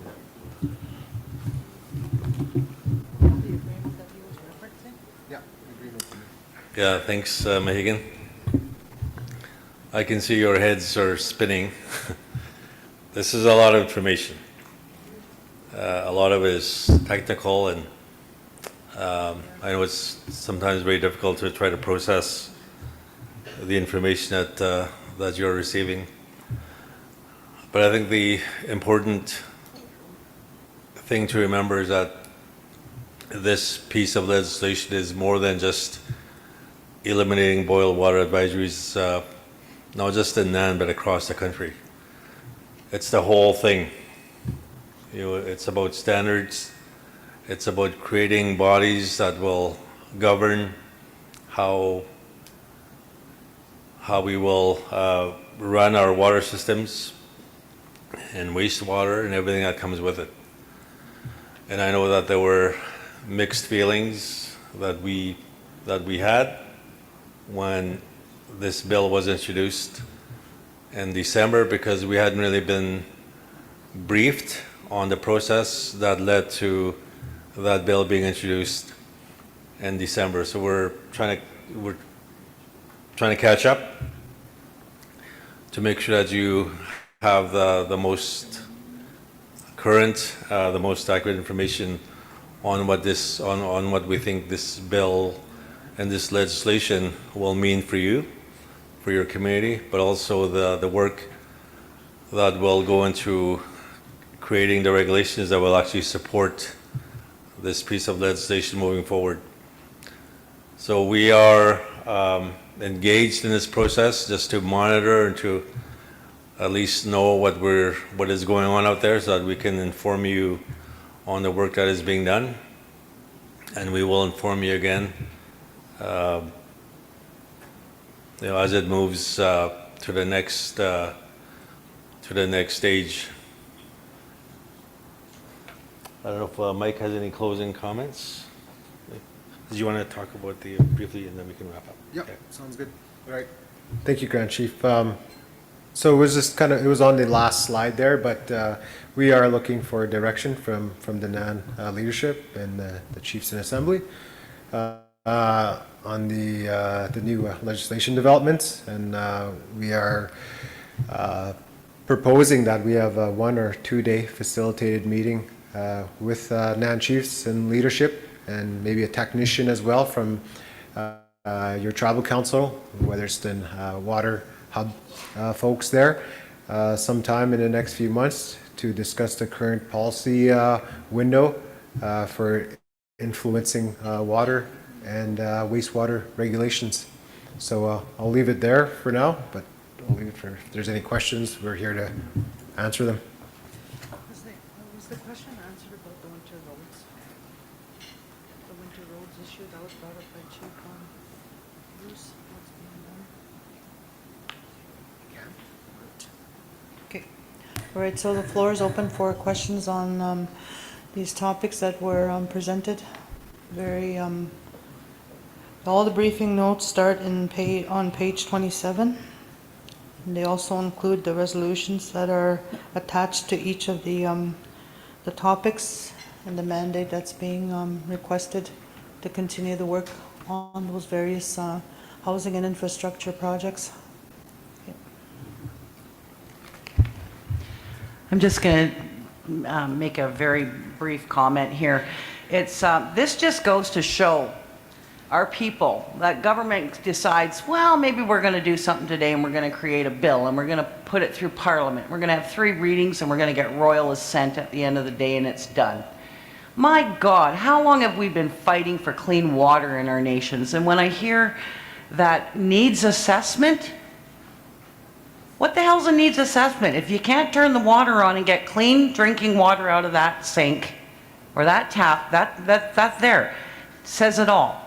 So I'm hoping that when these tables get together or when you're, you know, being engaged in these discussions, I think that's a really important point to bring forward is either we have clean water coming into our homes or we don't. And the needs assessment is not necessary. It's very simple. Miigwech. Thank you. So I guess you're volunteering to be on that committee? Got you. Okay. So any other comments on the presentations? I think we're done for this one, eh? No, Miigwech for the feedback. And before we close off on this agenda item, I just want to commend Chief Munias and the Skandiga. They had a meeting, or he had a meeting with Minister Haidu 2 days ago in Ottawa to talk about their long-standing boil water advisory that's been in place since 1993, 1995, so going on 29 years. But they had a very positive discussion, and they signed I think it's called an MOU, an agreement that will lead to actually rebuilding and totally replacing the facility in the Skandiga. They will actually replace and build a new facility. And hopefully that happens soon. I'm sure they agreed on the timeline when this project will happen. So I just want to just commend your efforts, Chief, to make sure that all your community members, especially the children, that they're actually able to turn on a tap and that they'll have clean, safe drinking water to drink and to bathe and to look after themselves. And if there's a way we can support you to ensure that Canada lives up to the commitments that they sign on to, we will be there with you. So, and that goes to all our communities, including my own community of Musqueam that's been under boil water advisory since 2004, that all our communities need access to clean, safe drinking water in order to be a healthy, sustainable community, that we all need to be able to have access to water that we can drink safely. So that's the work that we will do. We will monitor, we will keep you informed as this work progresses, and that when we meet again, we will provide you with another update. So, Miigwech.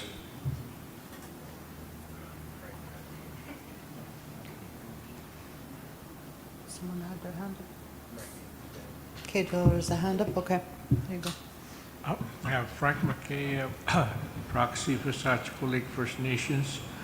I just got a few comments, and also I'm just going to ask a question to Mike McKay. When we talk about safe drinking water, and then we say we will ask for minimum standards for that safe drinking water, what does that mean? Are we just hovering around some sort of a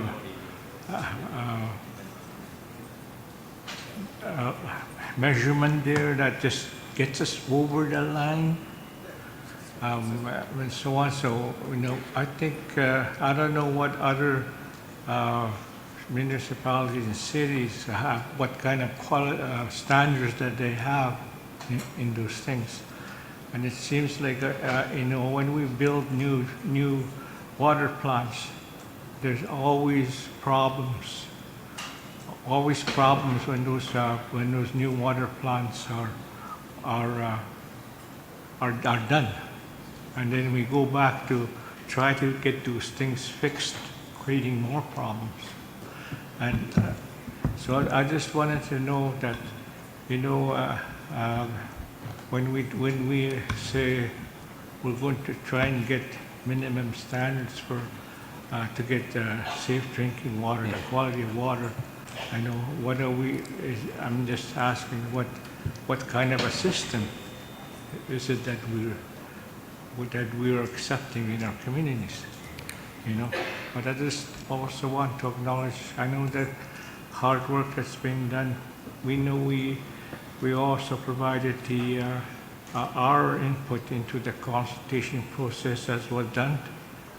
We asked for training and operation maintenance funding for our plants. We asked for training for our workers and so on. From your perspective, is this legislation going to accommodate all those things that we had said? Are they included in this legislation, that it would be acceptable for First Nations to agree to? Thank you. Yeah, that's Frank.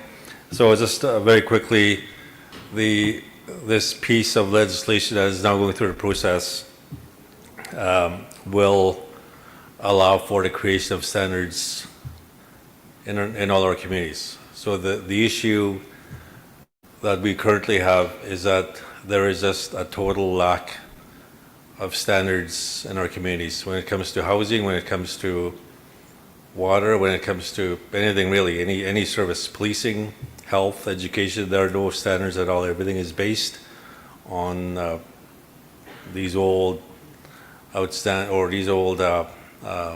funding structures that are based not on the needs of our communities, but what each region gets in an envelope to build homes, for example, or to build water treatment plants. So the idea is to create standards, and the word minimum is a bit misleading. I get it, but I think the idea is to have a base for communities to work with, and then you can build on expanding your own standards or creating even higher standards for your communities. This bill will be backed by will be backed by the rule of law, that it will become law, and that there has to be resources given to our communities to be able to meet whatever is in those bills and whatever is in those regulations. But I'll ask Jamie to further expand on that. Thank you. I think there's some confusion, and it's not, there's been confusion across the board on the wording in the legislation. Standards can be taken several different ways. I think where the confusion lies is that when it comes to scientifically acceptable minimum chemical concentrations in water and wastewater, those standards are fairly universal internationally. They're just scientific health concentrations. Where standards really come into play is in the stuff that comes after this bill, which is in the development of the regulations and the laws and the governance and how those things are enforced. And parts of this bill give First Nations the opportunity to decide potentially how they want to move forward with that regulatory framework and that operational and that governing framework.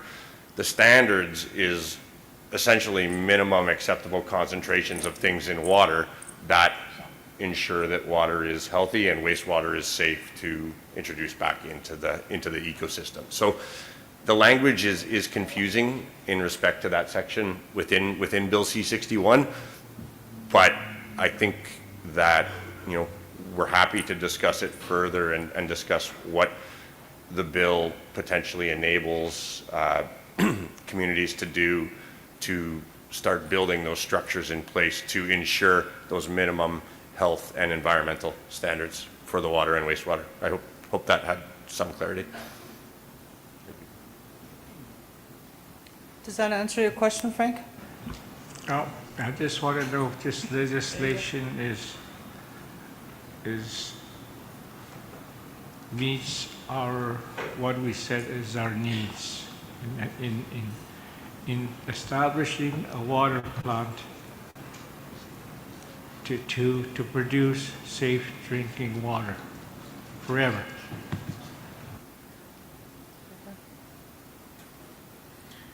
I think how it's structured right now, it's a framework. And so communities can bring forward the types of regulations and standards they want to include within that framework. So I think it is a good starting point, and how, whether it's a community, a tribal council, or a regional level, what they want to include within that framework. Thanks.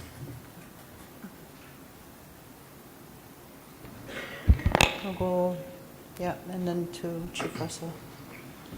Just a quick question for Mike, Chief Allen, Constance Lake. You had a resolution that wanted to get supported for 29 remote roads or something. Could you bring that back up, that resolution, or something that you wanted to bring forward? I just wanted to address that, what happens to the other 20 communities that are road access, that have roads, that have culverts, that have ditches, and et cetera, that we're not going to be excluded in this resolution that we're going to be passing. I'm just speaking on behalf of the road access communities that do have roads also. I think we have roads too, and this is why I want to bring this forward, that not only the remote roads be addressed, and that road access roads be added to this resolution as well. Yeah, sure. The focus of that resolution was to support the final report from the Northern Road Summit back in October. Yeah, and but we can we'll work on that resolution and maybe make some changes to it and bring it forward to you. Okay.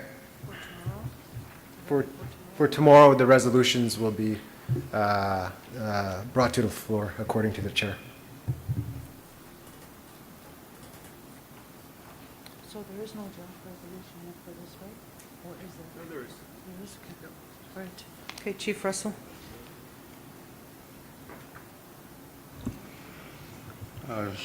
Nothing really. Chief Wesley, Cat Lake First Nation. I just had a comment to try and explain what my understanding of standards is. Well, first of all, I should say that the water legislation to me is acceptable, and I would be prepared to support that because it sets into motion some of those things that we need to address our water issues. But to me, standards means that we have to have an acceptable water treatment system. When I first got my water treatment system, there was something called a slow sand filtration system. And then in subsequent years, it was updated to a different system. So there has to be standards around the type of water treatment system we have. It has to be common. All right, that's one standard that I understand. There has to be establishment of the types of water treatment systems that we have, and it has to be acceptable for our health and our cleanliness. The other big problem that contributes to boil water advisories is the poor training. We don't have the appropriate training systems for our water treatment plant operators. And then there's the factor of the education qualifications of our people that run our water treatment systems. Those are standards that needs to be improved on. Those are those things that contribute to our issues around water. And then there's the issue of managing the various tribal groupings, water systems. None of that is in place. Those are the things that need to be addressed. We need to look at the development of various water bodies across the region that can monitor different sectors to ensure that we're in compliance with those training requirements of the water treatment plant operators, the qualifications, the training standards. Those all have to be in place. To me, that's what a standard is. And it has to be acceptable right across the region. And again, I want to defer back to the treatment plants themselves. Those have to be standardized. It has to be standardized based on experiences that we've had in our communities. What worked, what didn't work, and so forth. And then begin the process of standardizing those things so that everything is common right across the board. To me, those are the two most important factors that contribute to the failure of our water systems, is the ability for our people to manage it and the ability for our treatment plants to provide clean water. Those are the two common issues. The other one obviously is funding. And, you know, once you start addressing those two basic requirements, all the funding requirements become very evident as to what the needs are in terms of financial requirements. And that's all I have to say about that. Thank you.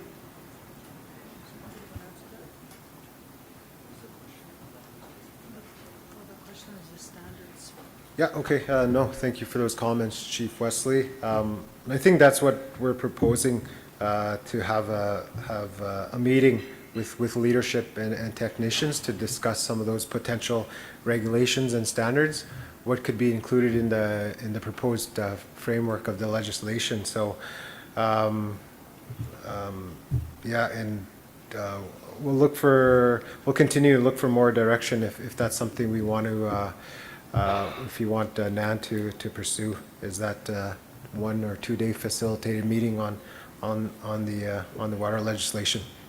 Thanks. That's in March? Yep. Is that the March meeting?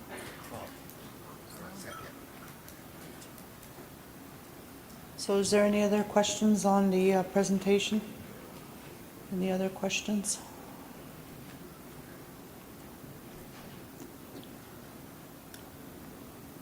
Okay, I see none. We're going to save the resolutions for tomorrow? Okay. All right. So it is now 4:14. We finished this morning agenda. We can get into the first item of the afternoon and try to finish that one. Or alternatively, we could do one that's not in camera and do the other two in camera. But Victor's not here, right? So that is the...